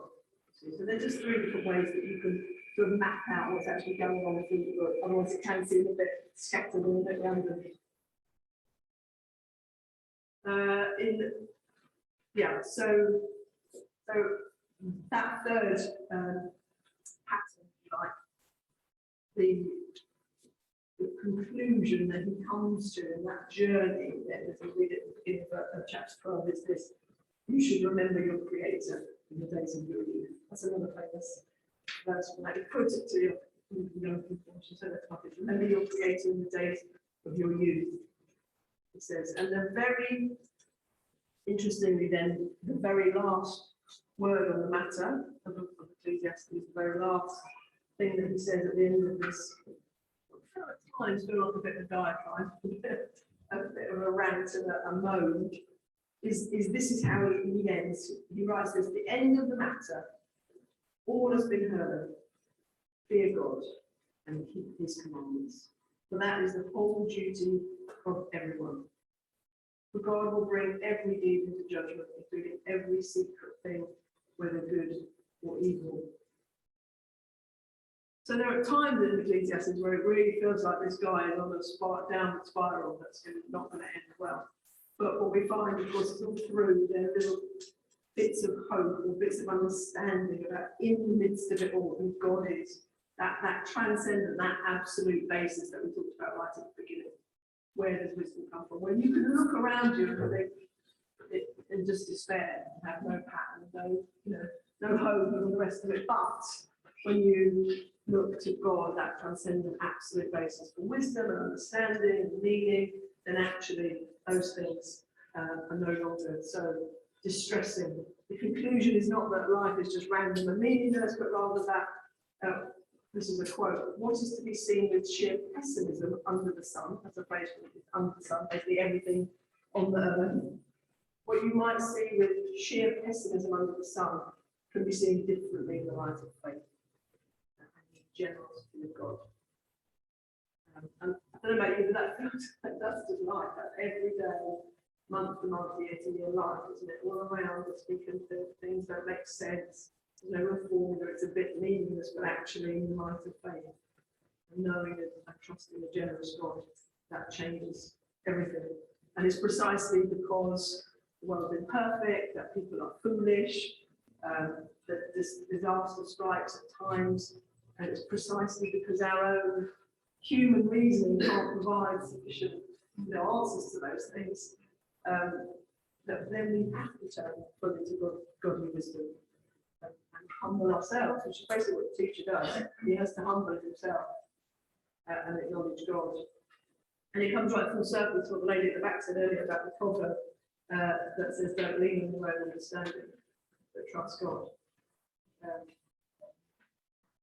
Eat, drink, Ecclesiastes is the way to drinking quite a lot. And to enjoy those things as gifts from God. Eat, drink, work, and love. They're not meaningless, they're gifts in this life. He says, there's nothing better than to rejoice and enjoy the good life. It's a gift of God. We've always been heard the conclusion of the matter is this: fear God and keep his commands. It's a difficult thing, though, isn't it? I mean, Yeah. we're talking those who actually have known God. And when we come to talk with people who haven't known God. Yeah. Where to go with that? Yeah. Well, we're going to look at a moment at Job, which is going to lead us into talking about suffering in general. Well, very much, and it seems that you can't get there by logic alone. Deep into, you mentioned the heart of Christ, and it's actually not logic. Deep down somewhere in the core of the being, that there must be more of this, that turns. And it's the same again, I said in my heart, it's kind of somewhere deep down, there must be something right, there must be just, there must be more of this, right, but it's not, it doesn't get there through logic. No, because obviously although we maybe don't like to admit it, we have our own reasoning is flawed and limited, and a little bit like we see in Job, we only see so much. What's he doing?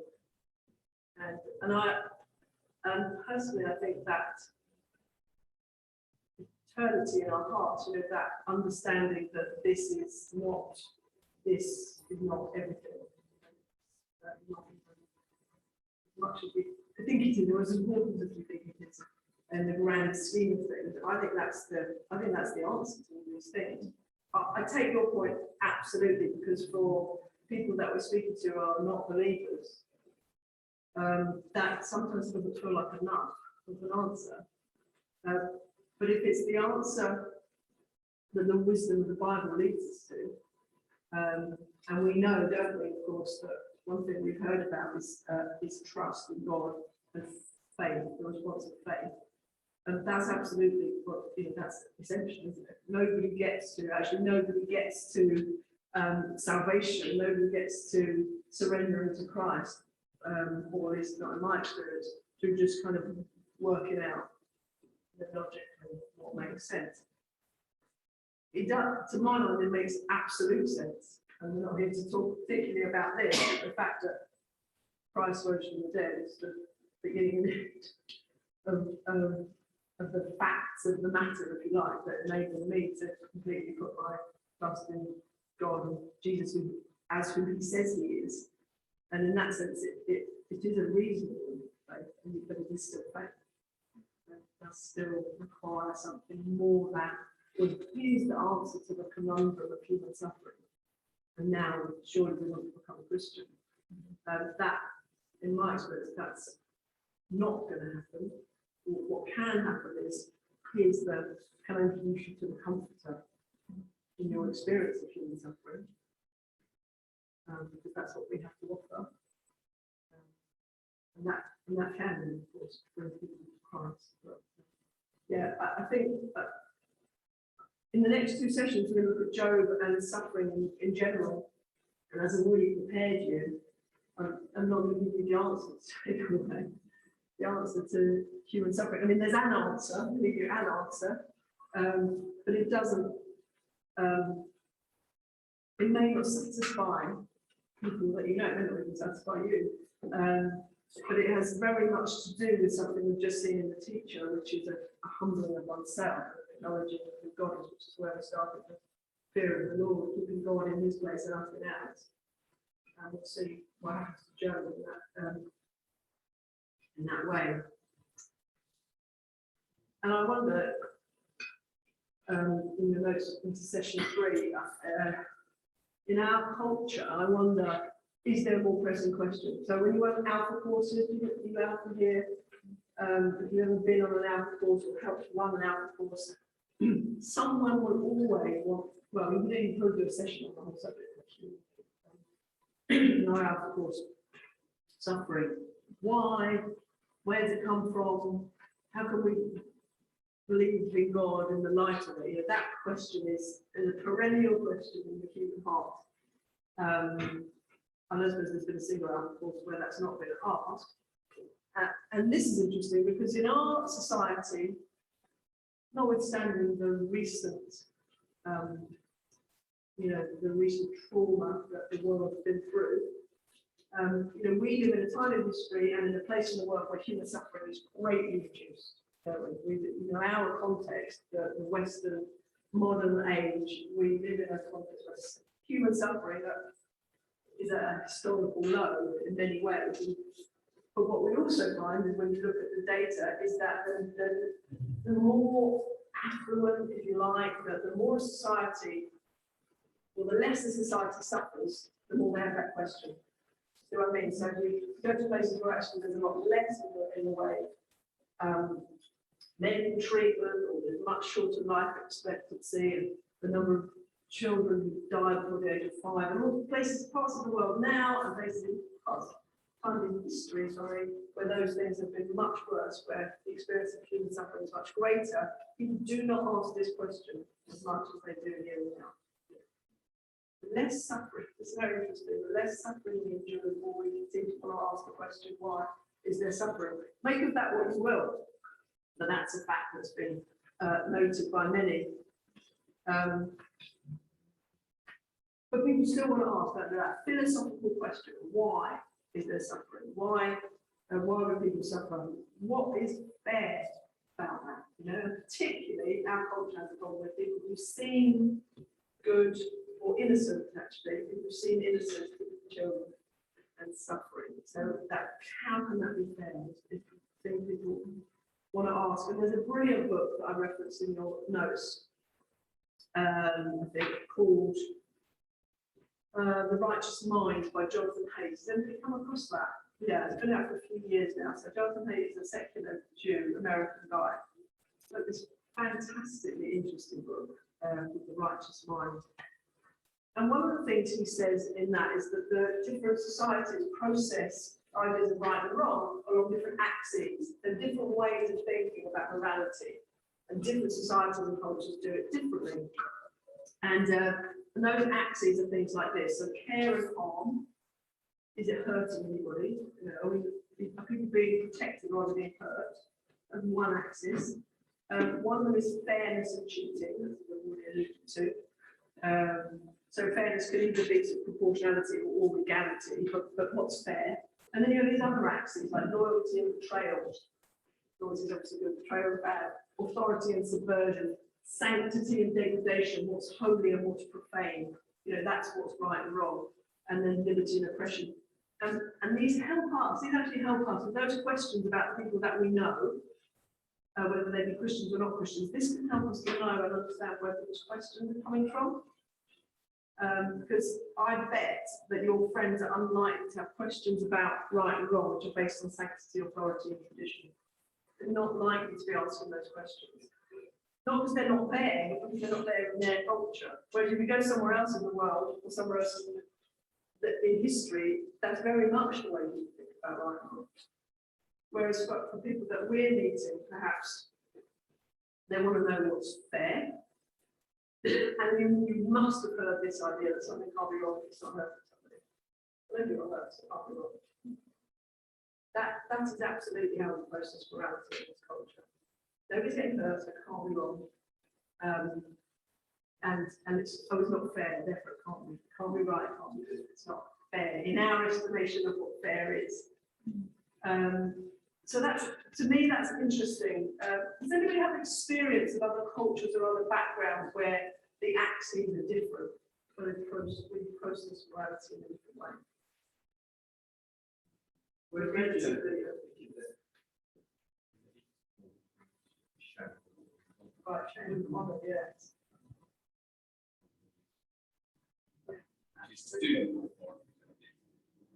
Yeah. Is you have cultures where it actually be really wrong for me to sit and eat at the same table as my father, for example, in public. That would just be wrong, obviously wrong. And yeah, in our culture, we would say, well, that's, what about freedom? What about, that's not fair to you, or you see a sort of a belittling of one over another, where another culture is very, very differently. And those things, and interestingly, it shines a light on our own lack, doesn't it? Because we think we know what's right, what right and wrong is. And the way we process it is entirely cultural. And the idea of, if you speak to people in our culture and say, well, okay, it didn't hurt anybody, but it offended God, in many cultures, that would be enough. You know, I'm showing my ignorance, but even things like going to an Eastern home and taking your shoes off, you know, you don't bring the outside to the inside. This idea of profanity and holiness in all sorts of ways in everyday life. I don't like using my house, but just with the carpets a bit dirty. Holiness, but Plus, what's right in legal, yes,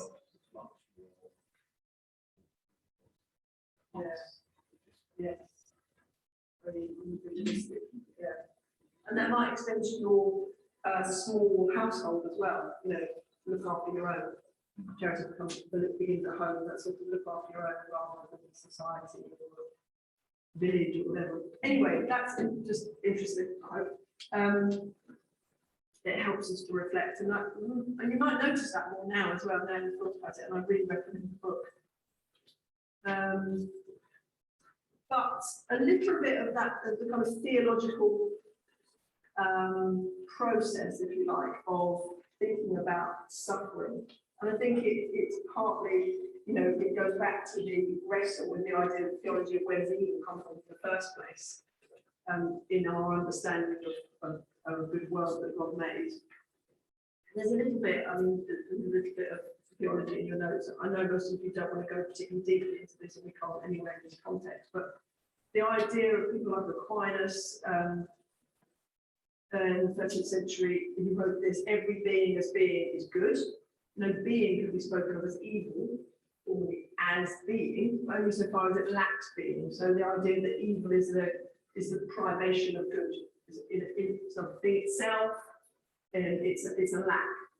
So if somebody's evil because they lack virtue, or something is bad, it doesn't work properly, as this is an eye is said to be evil because it lacks the power to see well. So evil then is not a thing in of itself; it's a lack, and of course suffering comes from it.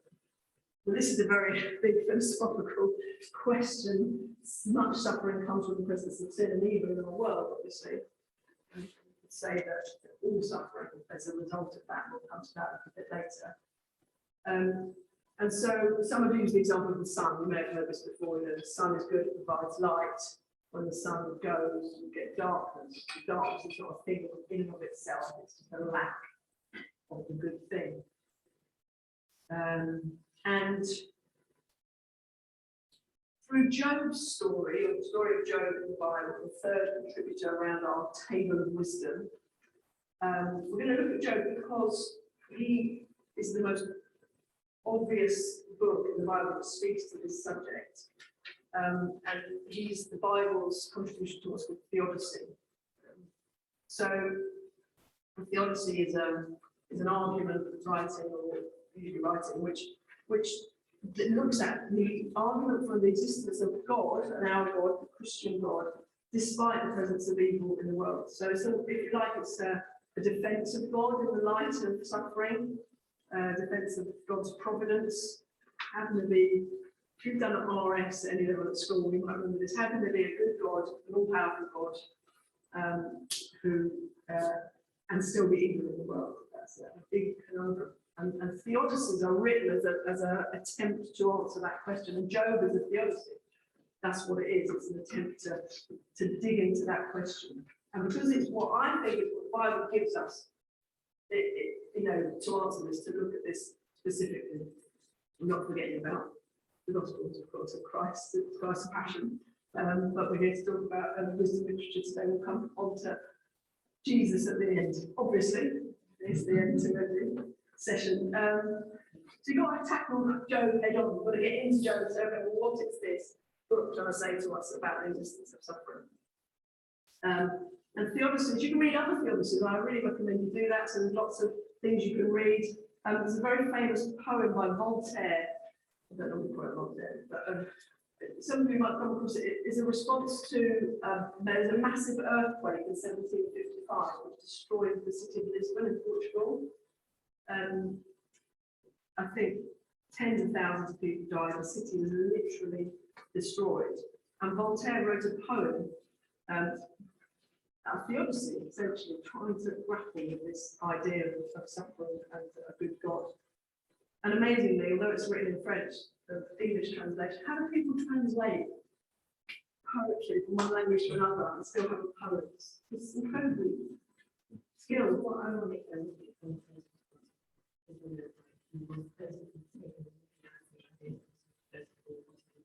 Yeah, but I think it's not an uninteresting example of theodicy for that reason, in terms of faith, but also the full facts of the matter. I do recommend a book to you today. I've got some books to show you, which is another interesting attempt at theodicy, which is David Bentley Hart, who some of you are familiar with. He's an Eastern Orthodox theologian, so it's good to read people out of your tradition. It's called Doors of the Sea, Where Was God in the Tsunami? It's about the Boxing Day tsunami. It's a very little book. And if you're interested in the subject and reading different things, I really recommend to do that. But Job seeks to ask the same kind of questions. And as I said, he adds the whole picture of wisdom, sort of the full, mature biblical wisdom. He completes and critiques Proverbs of Ecclesiastes. And it's the tale of one man and his own profound suffering, which you're familiar with to some degree. And it deals very much with personal suffering. So we're not looking at, specifically, we're not going to look at the more philosophical end of the existence of evil in the world. Job deals here very much with personal suffering rather than the big sort of cosmic questions. But I think, to be honest, this is where most people's questions about suffering are anyway. Most people's questions, and our own questions about suffering are to do with our own suffering or the people that we know, the real human beings have these questions. Now the book has no real historical markers. It doesn't have information about stuff shown in the time that dates it, so that doesn't help us with knowing who or when who wrote it or when it came into existence. It used to be said that it was the oldest book in the Bible.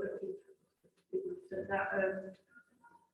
We don't know when it was written. I think many people now would suggest actually it's much later, even post-exilic. So after 300 BC, but well, we don't know who wrote it. And it's a drama, it's dramatic poetry, as I said earlier. So it's got a plot and it's got a cast, and the main cast is basically God, Satan, or the Satan. The Satan it wasn't sort of personalised at that point, not a proper noun, but just a word that means accuser. Then you've got Job, and then you've got these friends, Eliphaz, Bildad, and Zophar, and then a guy from Eliphaz who comes in for a young man. And the structure is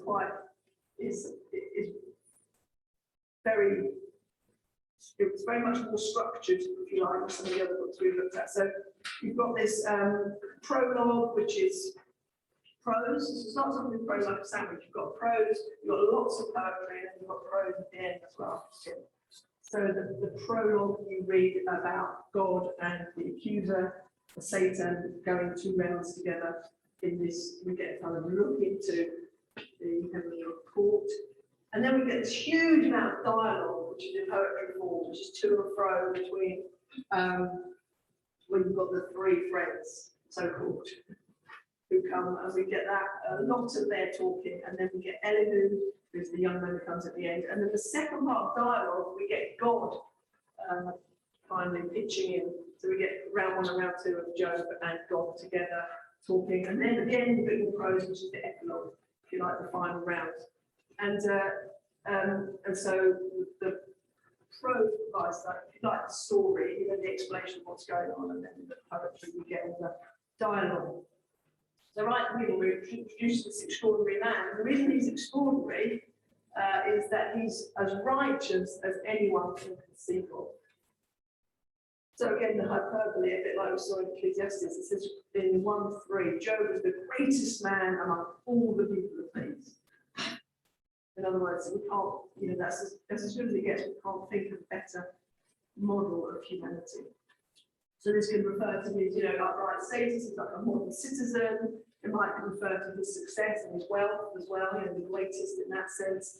But all of this makes him famous amongst people, and as we also see, famous in heaven as well. And he's God-fearing. So we read right at the beginning, whenever a round of banqueting was over and his children were meeting and eating and drinking together, Job would send his children and purify them, rising early in the morning to offer burnt offerings for all of them.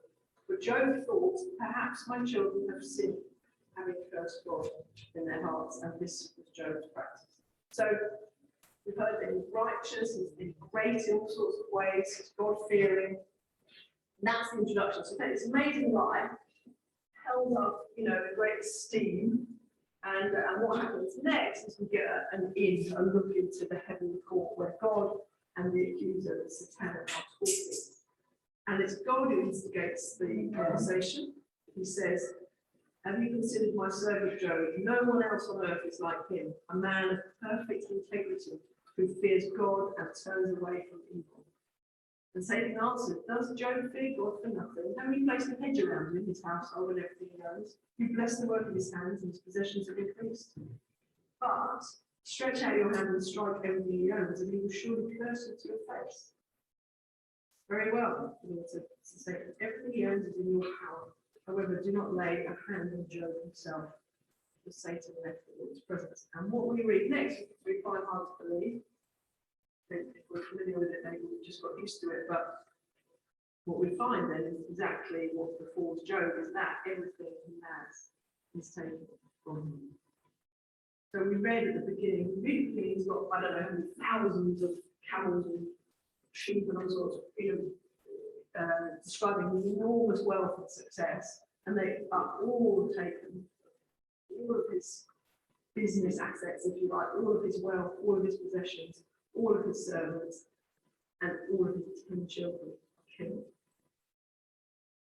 And that just stopped and reflect on that. I think, so we think of this as a story about a man and his suffering, a guy and the way he feels suffering, which it is, but sometimes we miss the human cost of the story as well. These people have been wiped out. So Job himself is not to die, but yet all his 10 children and many others, and everything else that he had. And then we read this, Job stood up, tore his robe and shaved his head. He fell to the ground and worshipped, saying, naked I came from my mother's womb, and naked I will leave this life. The Lord gives and the Lord takes away. Blessed be the name of the Lord. Throughout all this, Job did not sin or blame God for anything. And then, to make, unbelievably, really, the accuser returns to God and he goads God into releasing him, to allow him to inflict more suffering on Job. He says he's only remaining faithful to you because he's still got his health. So God gives him permission to take that from him as well. And he's struck with this awful, hideous skin disease. And then we read this very famously. His wife then says to him, are you still holding on to your integrity? Curse God and die. Now, she can't understand why he would refuse to blame God, why he would remain that response, God gives, God takes away. Who am I to question that? But he worships and his wife can't get it. But he says, you speak as a foolish woman speaks. Should we accept only good from God and not adversity? Throughout all this, Job did not sin in what he said. He's in the pit of despair and has reason to be. And yet he retains that thing that we talked about so much, the fear of the Lord. He retains that right ordering of God in his place and him in Job in his. In the midst of what we can't even conceive, this picture, this whole landscape of disaster and despair. And we know wisdom is the fear of the Lord. Job seems to be displaying the most extraordinary wisdom. And then we read three phrases. They're all older than Job, so, wise, older friends come to visit their friend in his moment of disaster and despair, and they can't show their concern. The first thing we hear about them, which we often forget once they start talking, is that they sit there for 7 days. They just visit, and they're just with him for 7 days, sitting with him, there and grief, which I think is a very moving picture, isn't it? It's something we instinctively know, actually, those of us, who've been through suffering and grief, which most of us have. Actually, someone's just come and be with you and share it with you, and sit with you is very powerful. And it's sometimes the only thing we can do for suffering people is to sit with them. And these 3 friends, they sit with Job for 7 days, grieving, just being with him as their friend, as friends. But pretty soon that moves on to what I talked about. The dialogue begins, and actually, as Job embraces the silence. Chapter 3, he says, can't hold it anymore. He says, may the day I was born perish, and the night that said a boy is conceived. If only that day had turned to darkness. May God above not care about it or light shine on it. We've just come to the end of something. We've just written better than born. And then in response, the 3 friends come with their assessment of the situation, their so-called understanding of what's going on. And it goes back and forth quite a lot. We're not going to have time obviously to look at all of that, but we do caricature them rather. Of course, there's a phrase in our language, Job's comforters. Somebody who says on the wrong thing is not comfort at all. But not everything they say is wrong or stupid or unhelpful. However, we do see that they are potentially wrong in their assessment. So there are 3 of them. There's Eliphaz, who's the older statesman, and he bases his response to what's happened to his friend on what he thinks he knows of wisdom, and that God rewards the righteous. That's the way he sees the world. That proverbial formula, if you like, God rewards the righteous. Therefore, Job's experience must be punishment for sin. That's Eliphaz's assessment of the situation. He also then brings in this idea that actually suffering makes you a better person. We've all heard this. Suffering makes you grow, and greater suffering makes you mature. And he offers that as as an encouragement, an assessment. See how happy is the person that God corrects. Do not reject the discipline of the Almighty, he says.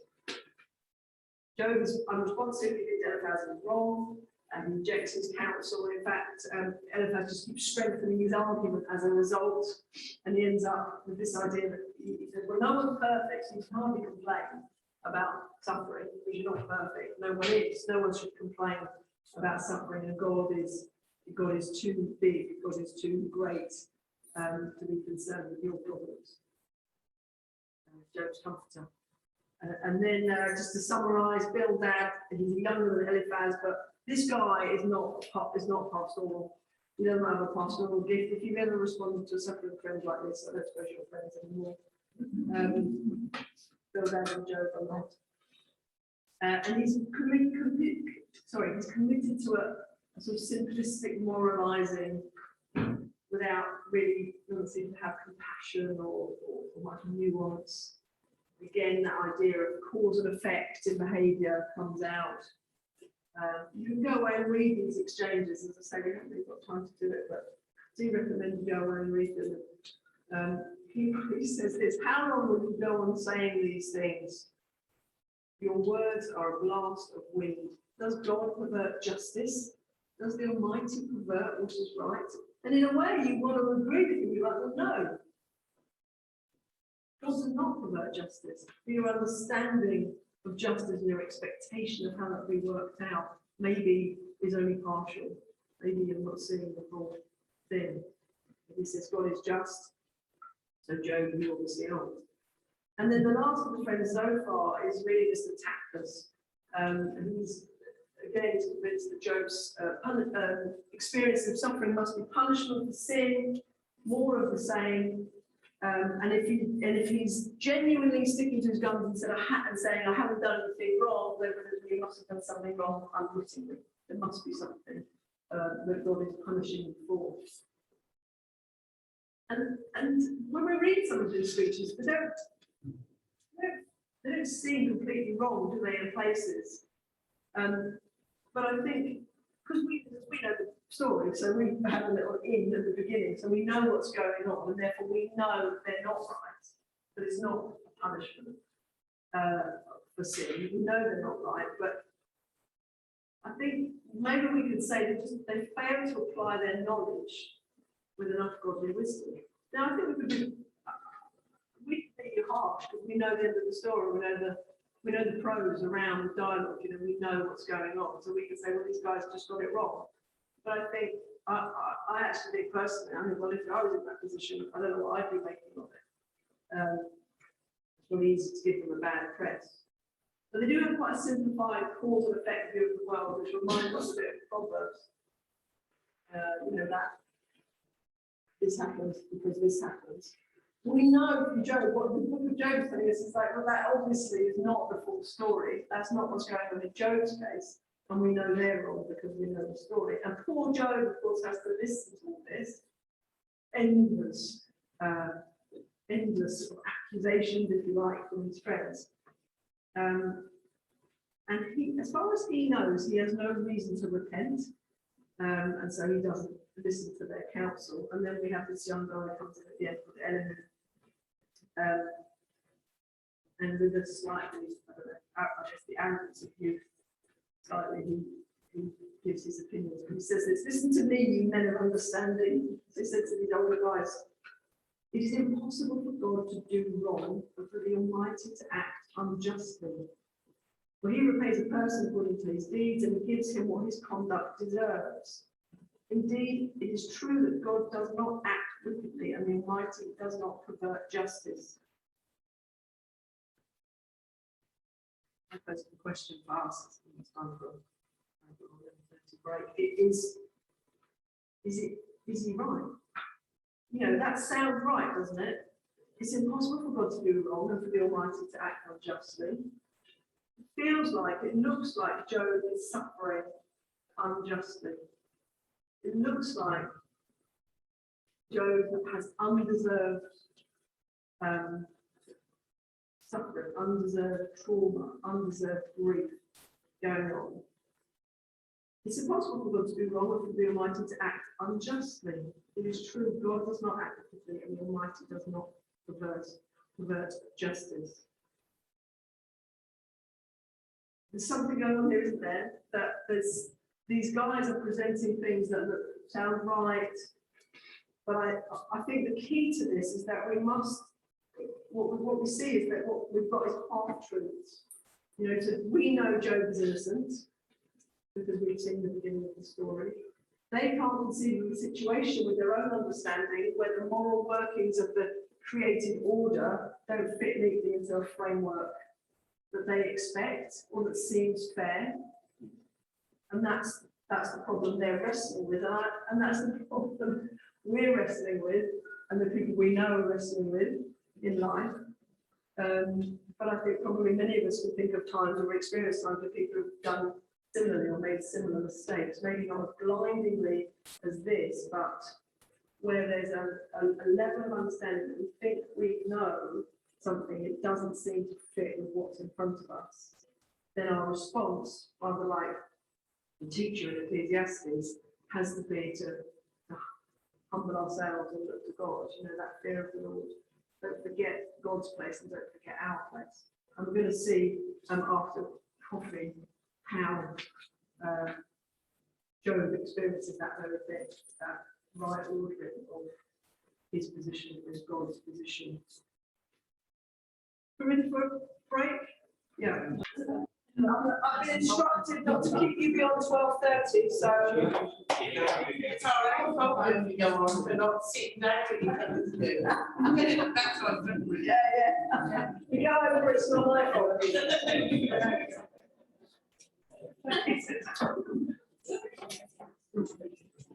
Okay.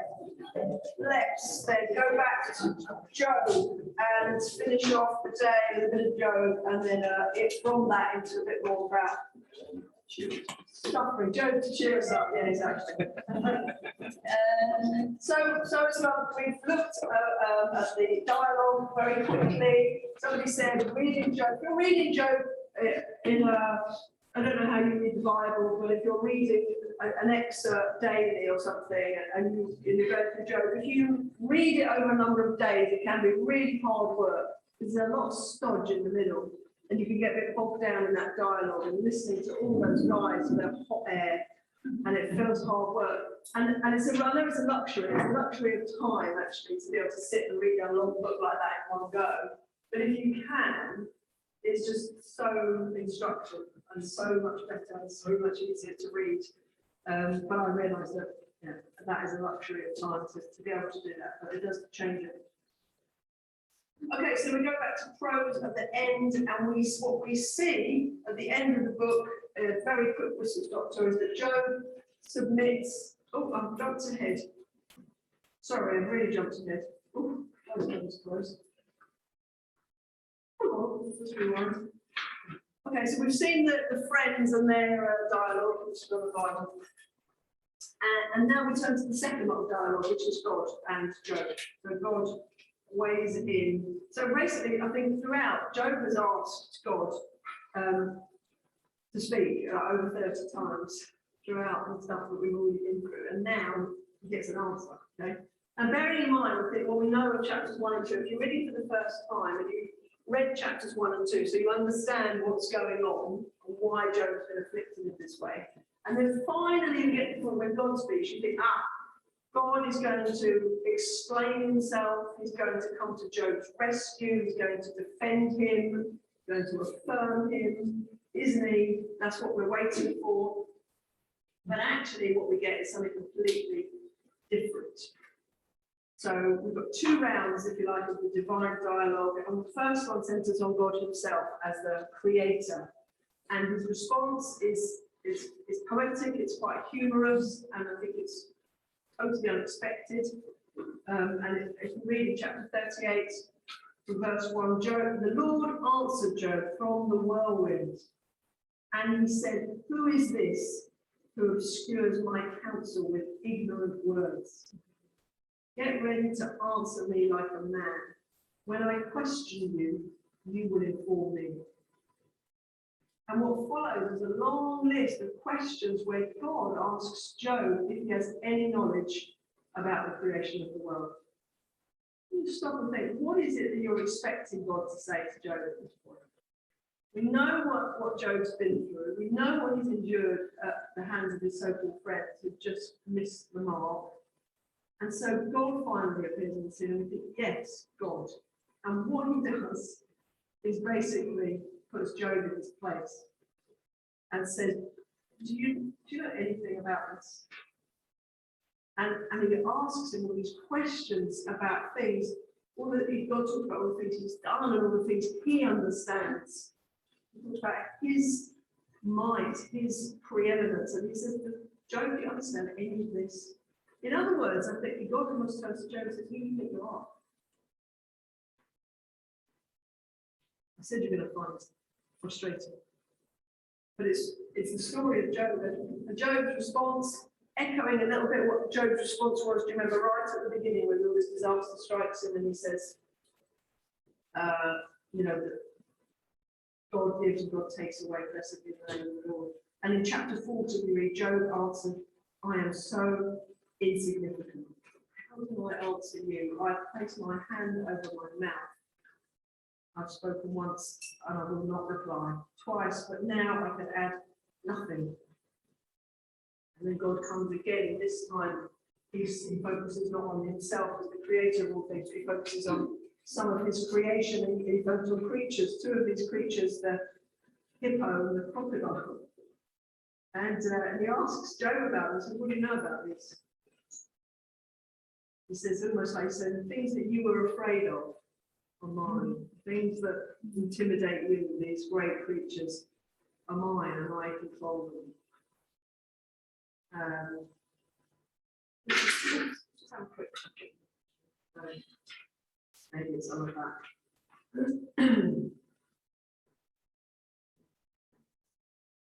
I really like other people to read some rather than just me. Is that possible, or will it mess up your recording? We'll hear it, I'm afraid. You won't hear it. Okay. It's so boring. Sorry. Unless you stand at the front. Well, it's the time. Let's give Rebecca a big hug and read it. He just says things like this. This is God. He says, "Look at Behemoth, which I made along with you.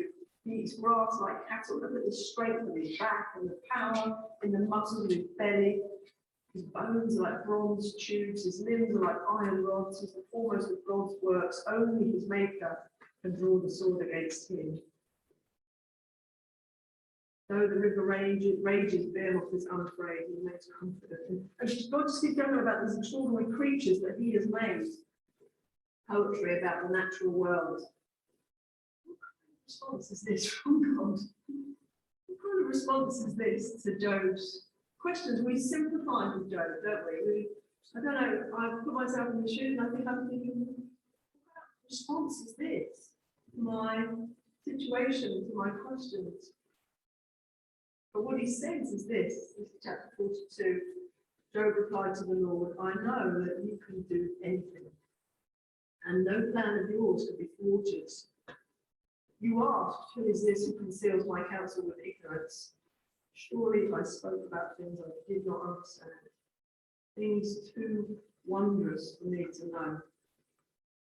You said, listen now and I will speak. When I question, you will inform me." Job says, "I've heard reports about you, but now my eyes have seen you. Therefore, I reject my words and am sorry for them. I am dust and ashes." And as we come back to the end of the book, to the prose at the end, the sort of the bookend, we see Job. As Job submits to God's response, if you like, in that way, he's restored. One thing we know, he does not get an explanation from God. Doesn't get an explanation at all, as far as we read.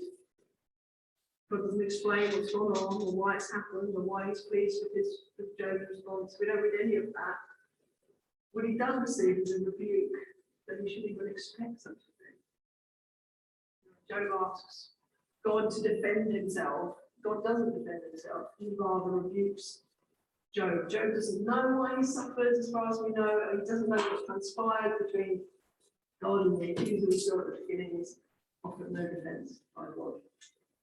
And then a lovely little ending is God expresses his anger with the friends. God agrees with us. The friends are pretty dire. And he requires that they bring a burnt offering to atone for themselves. And lovely, he instructs Job to pray for them. He says, Job will pray for you. And so Job does, and we read this: after Job had prayed for his friends, the Lord restored his fortunes and doubled his previous possessions. All his brothers, sisters, and former acquaintances came to him and dined in his house. They sympathized with him and comforted him concerning all the adversity the Lord had brought on him. So the Lord blessed the last part of Job's life more than the first. He owned 14,000 sheep and goats, 6,000 camels, 1,000 yoke of oxen, and 1,000 female donkeys. He also had 7 sons and 3 daughters. He named his first daughter Jemimah, his second Keziah or Kezia, and his third Kerib-Hapuk. No women as beautiful as Job's daughters could be found in all the land, and their father granted them an inheritance with their brothers. Job lived 140 years after this and saw his children and their children to the 4th generation. And Job died old and full of days, so it's a fairy tale ending. All is well. Job is restored. He's got more than he had at the beginning. He's got new children, and he lives to a ripe old age.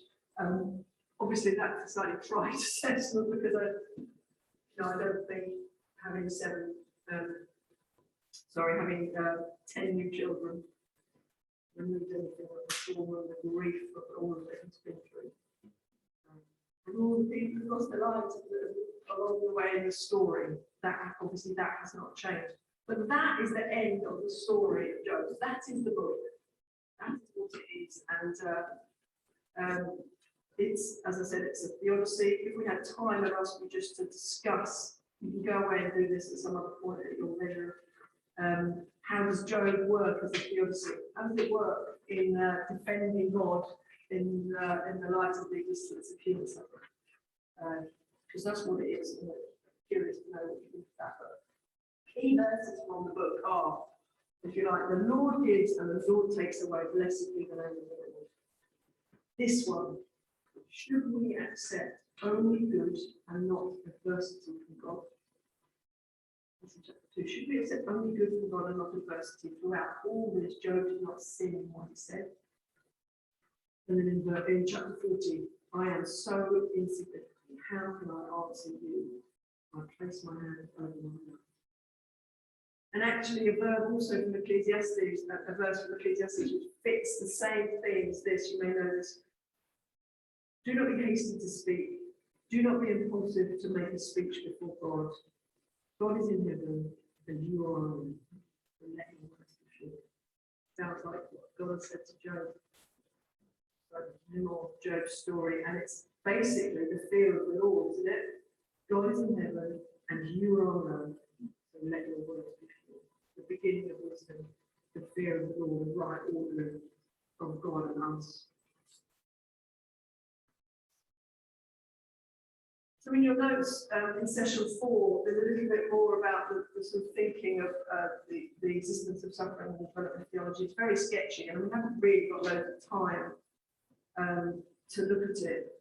There's a few other things, that I talked about the evil being the privation of good, the absence of something good, and other analogies there. There's one, there's like a wound. So the wound is not a thing in itself, it only exists because the wrong exists. Without the good thing, the wound can't exist, sort of it. So that's another analogy. None of them are perfect, analogies never are. And obviously it doesn't mean either that evil and suffering is not real.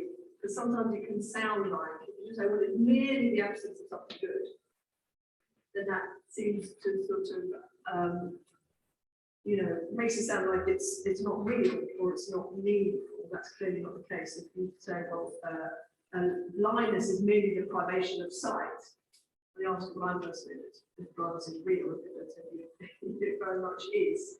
And so it's not a way of saying evil doesn't exist or suffering is not real. It's just a philosophical way of thinking about where it came from in the first place, which is a conundrum and a question that you might ask and that people might ask you.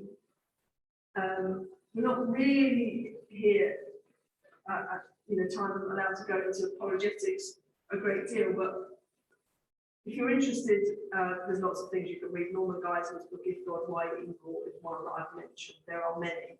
And I've just put in your notes, there's some of the thinking, like right back at the very early stages of thinking about evil and where it comes from.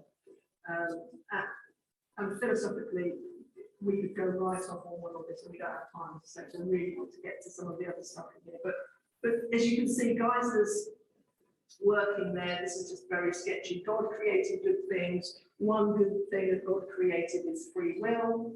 Free will makes evil possible because free will is the power to do otherwise. To do otherwise than good is evil, and therefore a perfect free creature can do evil. Now, this is a huge subject about which you can study for years, and I can't do it justice. But from our understanding of our biblical theology and much of what you have heard and read, we see in the biblical narrative that evil enters the world as a fruit of rebellion, both for angels and humans. We see from the biblical narrative that unfolds after the description of the rebellion of Adam and Eve. And we also know, and I think this is important when we talk about suffering and not just evil, is that rebellion in the biblical story results not only in the separation between humanity and God, it also results in broken relationships between humans, and it results in broken relationship, if you like, between humanity and the creation. And I've said already, I'll make no apology for it. This may, at this point, because this is where we're coming into land and thinking about suffering, just raise more questions than answers, which is fully what I expected to do.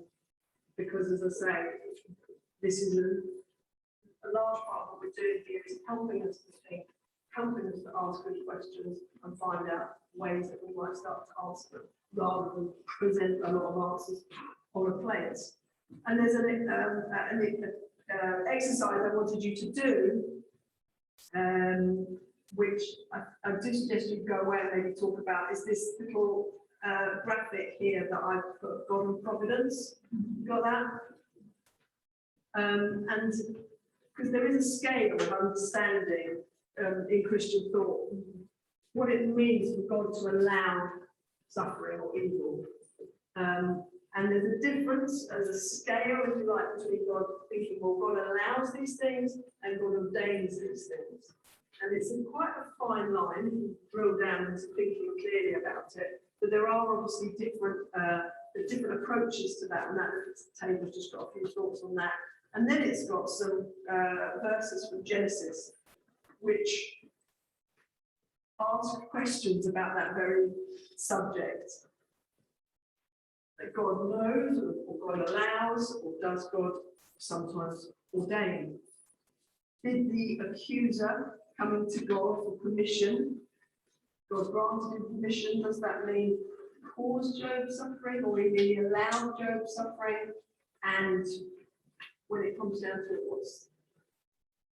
what does the difference mean? These are questions for you, I'm not going to answer them. But those verses, particular verses of Genesis there, are good ones just to help think that through.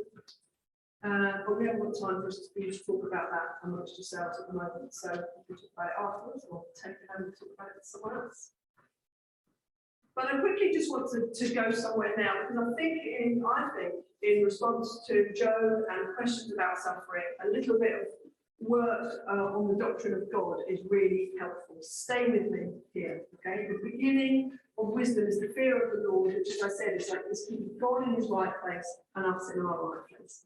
And so we must affirm, from having just read Job and from what we know of God, that he is not like us. And to affirm that, it rightly honours him. It keeps him in his right place and it displays wisdom, therefore. And this is a paraphrase. I heard somebody quote this the other day, quoting Voltaire, but it's a paraphrase. But it's funny. He said, God made us in his image, and we've been trying to return the favour ever since. We've been trying to fit God into something that looks like us. Humans do that. We think he's like us, and the anthropomorphic language, the way the Bible communicates to us, so often makes God sound like a person. We instinctively know when it says God reached out his hand, we instinctively know there's no hand, there's no body. God is not embodied. We know that, so we understand that's language that's metaphorical. But other times when we hear about God sounding like a person, either expressing regret, for example, or even emotions or feelings that we might say sound human. We then have to work out whether that is anthropomorphic language, whether that is language that's given to God, about God to us, to help us understand him, and how we then deal with that. But I think we can all agree that God is not like us, and that's the message of Job. And Paul in Acts, when he's speaking in Athens, he says this: that God who made the world and everything in it, is Lord of heaven and earth, does not live in temples made by hands. Neither is he served by human hands as though he needed anything. Because he himself gives everyone life and breath and all things. And I've also put in your notes this prayer from Gregory of Nazianzus, one of the church fathers of the 4th century. Which is, I love this, it's beautiful. It's just another way of expressing that same thing, that otherness of God, all transcendent of God. What words can sing your praises? No word does you justice. What mind can probe your secret? No mind can encompass you. You are alone beyond the power of speech. Yet all that we speak stems from you. You are alone beyond the power of thought, yet all that we can conceive springs from you. All things proclaim you, those endowed with reason and those bereft of it. All the expectation and pain of the world coalesces in you. All things utter a prayer to you, a silent hymn composed by you. You sustain everything that exists, and all things move together to your orders. You are the goal of all that exists. You are one and you are all, yet you are none of the things that exist, neither a part nor a whole.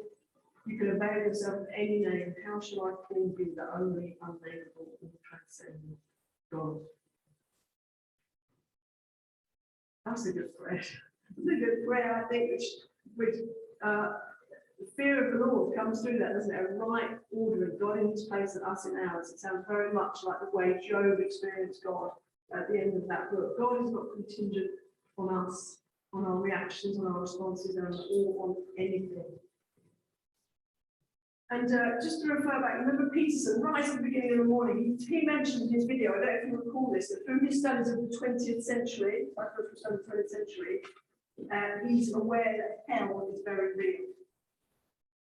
And he was talking, of course, about evil, the presence of evil on the earth, hellishness. And it brings us nicely to a very famous book by a guy called Jürgen Moltmann, a German theologian who writes a book called Crucified God, which really changed, not that book specifically, but that movement, that idea changed our idea of God quite a lot. So this idea that the classical theist God, if you like, the orthodoxy of God, that he is so other, that he is immutable, it means he can't change, he can't be touched, he can't be, nothing from outside of God can have an impact on him. He is self-contained, self-fulfilled, self-defined.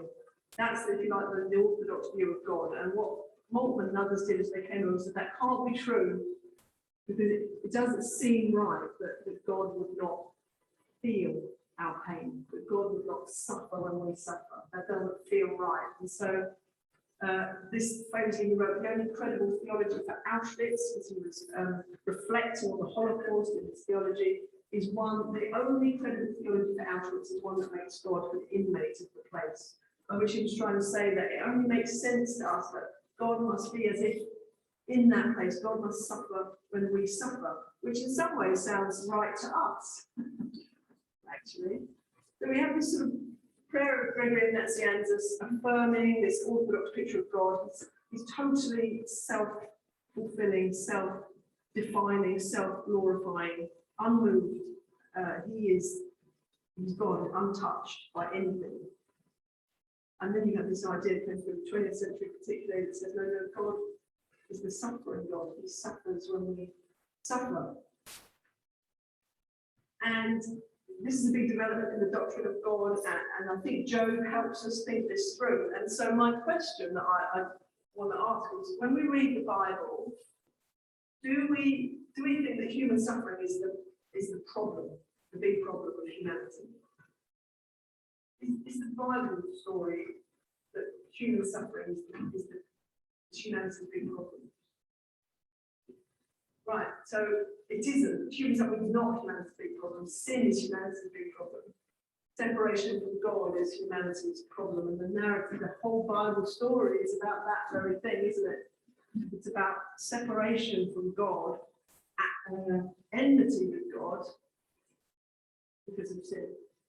And actually the answer to that, the redemption to that problem, is peace with God that comes through the forgiveness of our sin.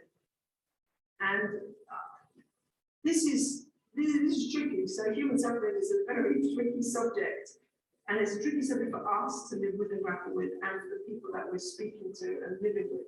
But I don't think that's unhelpful to think and remind ourselves that the big problem that Scripture presents as humanity's biggest problem is not that we suffer, it's that we sin. And the Bible is a story of what happens when sin enters the picture, and that's the problem. From the Bible's point of view, that's humanity's problem. Suffering is not humanity's biggest problem. I put in your notes some stuff from Catherine Rogers, who's written systematic theology, it's, for some of you it'll be interesting, for some of you really go, what, that's not very interesting at all, but it basically affirms a little bit, in ages past, the uncontroversial nature of what we say about God. He does not change, he cannot change, he's unmoved. If things change, yeah. Those two things are different. God not changing doesn't mean he's unmoved. So, well, so this is where the sort of theological logic of it comes in, if you like. So if something changes, or if something's moved, it must change. There's an increase or a decrease in something to move. So. But because it doesn't change, Right, well, funny enough, we'll come on to that in a minute.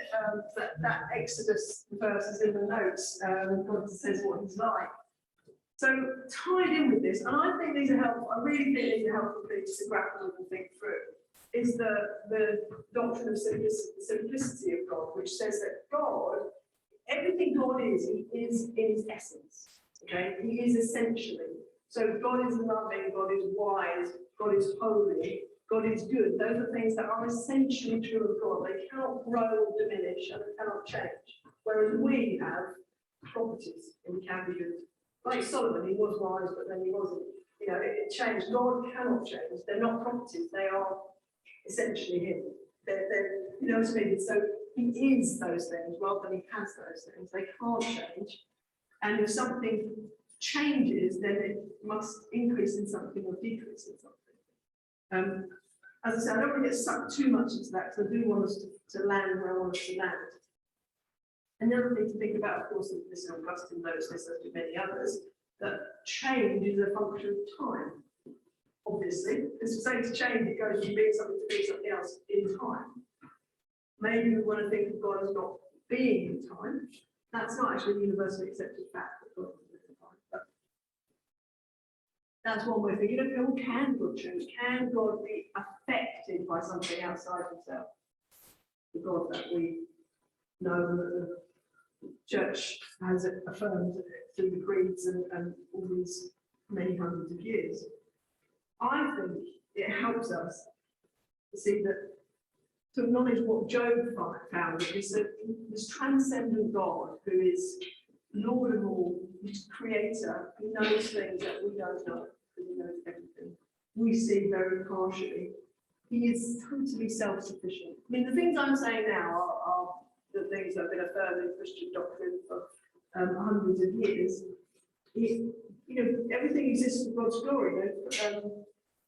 Again, I want people to read some things from my journals that this is finished up, so let's just let me read.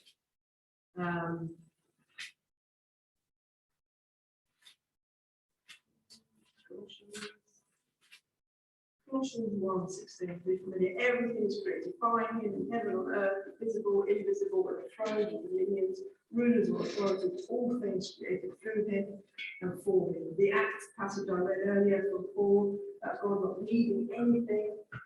We know that God exists for his own glory, he's self-fulfilled, he needs nothing. He didn't need us, he didn't need to make us. And all of that helps us to acknowledge actually that God is, the metaphor the Bible uses is a rock. It's a rock. I mean, we know that real rocks do change over millennia, but God doesn't change. He's a rock, he's solid, he's firm. And what we found in Job is that God doesn't, the Bible doesn't attempt to defend God in the cause of human suffering. And the book of Job, if you like, almost does the opposite. God expects something from Job and he puts him in his place, and Job's only response can be the fear of the Lord. And crucially, because I think what is troubling when you think about these things is none of this is the same as saying that God doesn't care or that God is ambivalent to human suffering. So if we take that orthodox view of God, that he doesn't react to situations like we do because he's unchanging. Okay, to me, what that is really good news, because God doesn't change. Because God is eternally and always and to the fullest possible amount good. And God is always to the fullest possible amount loving. And God is always to the fullest possible quantity and level wise. He cannot change. So that is always true, and it is essentially true of God. He cannot wax and wane like we do. He is sovereign, he is good, he cannot change, he cannot be otherwise. It's not possible for God to be other than good and wise. God is love, God is wisdom, and God is good. And the good news is that because God can't be unjust and God can't be untrue. He can't, it's not a possibility. And what Rich just mentioned earlier, actually, you remember back in Exodus, Moses asks God to show him his glory, and God says, you can't handle it. That's not going to happen because you fly. But what he does do is he says, okay, I'll pass, my glory will pass behind you if you hide yourself in a rock. And so, and God himself gives voice to a description of who he is. And he says this is what God says to Moses as he requests to see him in what he is. He says, the Lord, compassionate and gracious God, slow to anger, abounding in faithful love and truth, maintaining faithful love to 1,000 generations, forgiving iniquity, rebellion, and sin. So that's who God is. That's who that unchanging God is. The rock-like God is those things eternally and completely, and he cannot change. But in Psalm 27:13, we read this: I'm certain that I will see the goodness of the Lord in the land of the living. Wait for the Lord, let your heart be courageous. Wait for the Lord. And in Psalm 34, the Lord is near the brokenhearted. He saves those crushed in spirit. So God is not ambivalent, is he? He's not unbothered. It's not the message of Job is not God doesn't care about human experience or human suffering. We know that can't be the case from what we see in Scripture and some of the scriptures that I've just read. So you might think, okay, so where do we go from here? How do you go away with something satisfying to say about human suffering? And you remember in Luke's Gospel, when on the road to Emmaus, when Jesus, the resurrected Christ, meets these two disciples, and they're going and they're distraught because they don't know about the resurrection, but they do know about the crucifixion. Cleopas is one of them, another one who many people think might be his wife, Mary. So Cleopas' wife Mary was at the crucifixion, and maybe it's her who's going on the road with Cleopas, we don't know, and meets Jesus. And there's this brilliant bit, I love it. This bit, beginning with Moses and all the prophets, Jesus interpreted to them the things about himself in all the scriptures point to Jesus. All of the scriptures point to that redemptive moment. And you know, when we talked about types before, so Solomon in the Proverbs and then in the tradition of Ecclesiastes, and what Solomon does is he points us to Jesus, who is the new and better son of David, yes, who established not just the temple in Jerusalem, as Solomon did, but the temple on the earth for all people, God's presence, who ruled with great wisdom and justice. And then Job, the righteous sufferer, type of Christ, one who's suffered unjustly and vindicated, who is upright and pleasing to God and yet suffers great loss and then is restored and vindicated, who does not sin in response to his suffering but keeps the fear of the Lord. As we see those two men, and much of what we read today and seen today points towards Jesus. In all the scriptures, Jesus interpreted about himself, and both these men are imperfect representations of what's to come. He who is eternally good and true and just, and yet who himself, of course, took on human form. Why do we take on human form? In order to suffer. He suffered for us.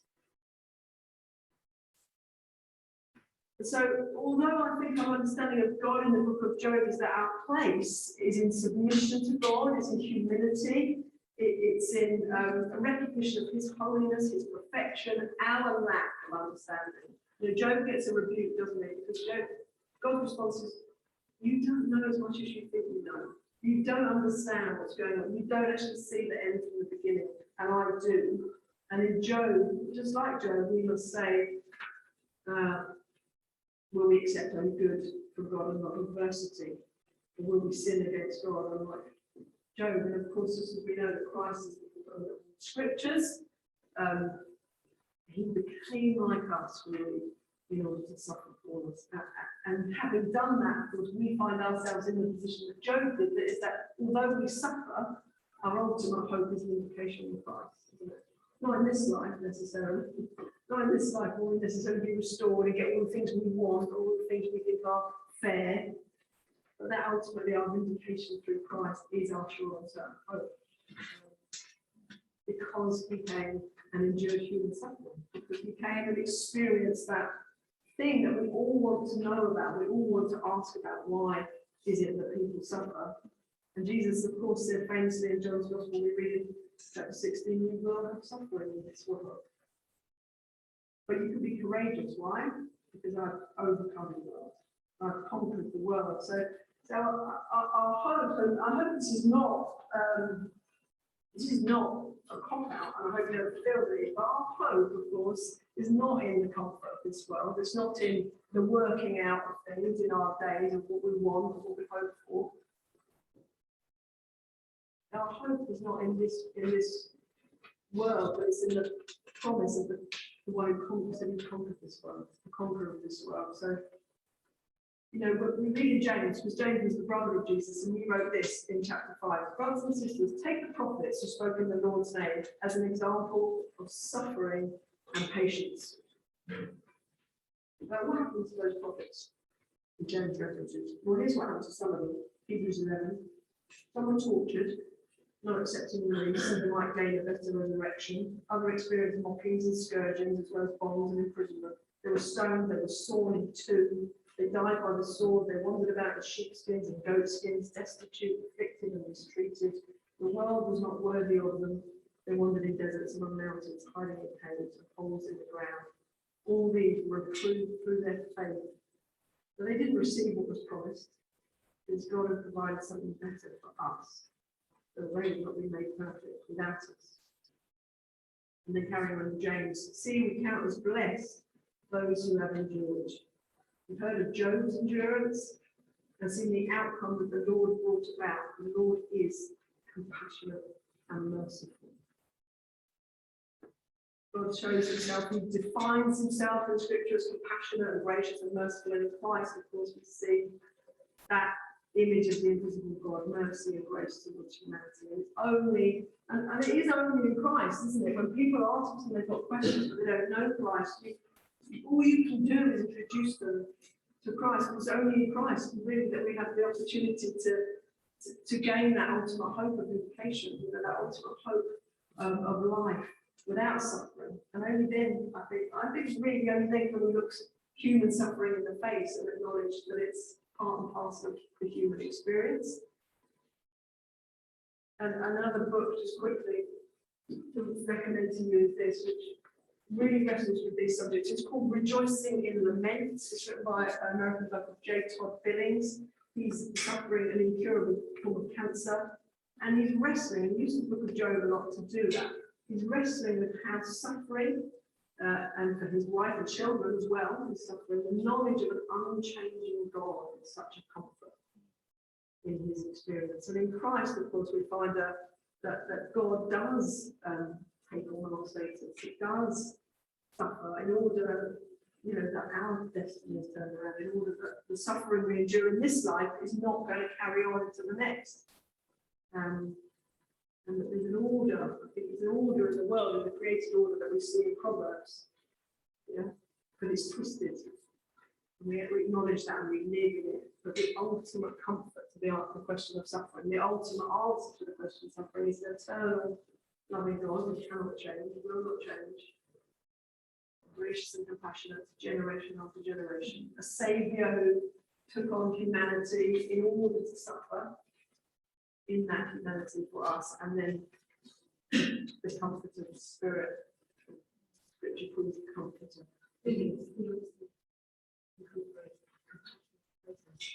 Yes. So we're not passive before it. We need to help those who suffer, and we need to protest against it. Absolutely. And I think that's, and of course, isn't that just the most extraordinary thing about the Saviour? You know, there's nothing, and to say that God is discreet in that he's unmovable, unchangeable, is not to say that he's somehow somewhat cold or hard or ambivalent. That's clearly not the expression of God in Scripture. Rather, it's the opposite. Because he is unmovable, unchanging, eternal, he cannot be more loving, more faithful than he is. It's not possible. He is those things in the utmost measure, in his very essence, and that cannot change. And we know that with the Spirit, the Comforter, given to us as a present help, so that here and now, ultimately our vindication hope is in the future, but here and now we've got new present help by the Spirit, the Comforter. Charles Spurgeon wrote this: I know that even when he brings me very low, still underneath me are the everlasting arms. Now, I've stuck very much to the question of suffering specifically, and I don't want to not say this because it's important. So I've not talked about supernatural intervention, healing, and very real experiences of God's intervention in our lives miraculously.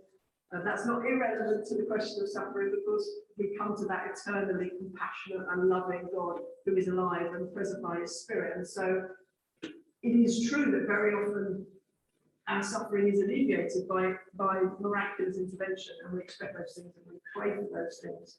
So please don't assume that I'm ambivalent to that, but because we know that God is alive, don't we? As we read right back in Exodus, he reveals himself as compassionate and merciful, and receiving in our Saviour.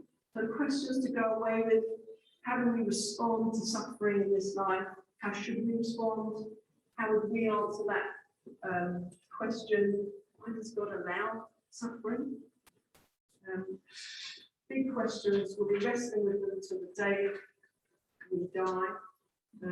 But just as I close, and I'll pray to close, there are some books I recommend on the back of your. There's lots of books, and I just put a little smatter in there. If you're interested, I brought two of them with me to look at about what we talked about the doctrine of God. Things to get your head around what God is like. Two great books. One is like a sort of a devotional guide. It's got short chapters, one per day, about the attributes of God, who God is, by Mark Jones, and then Matthew Barrett's written this book, None Greater, the Undomesticated Attributes of God. A little bit more, it's a little bit more weighty, takes a little bit more application, but great book. It sounds, just as we pray, as we go.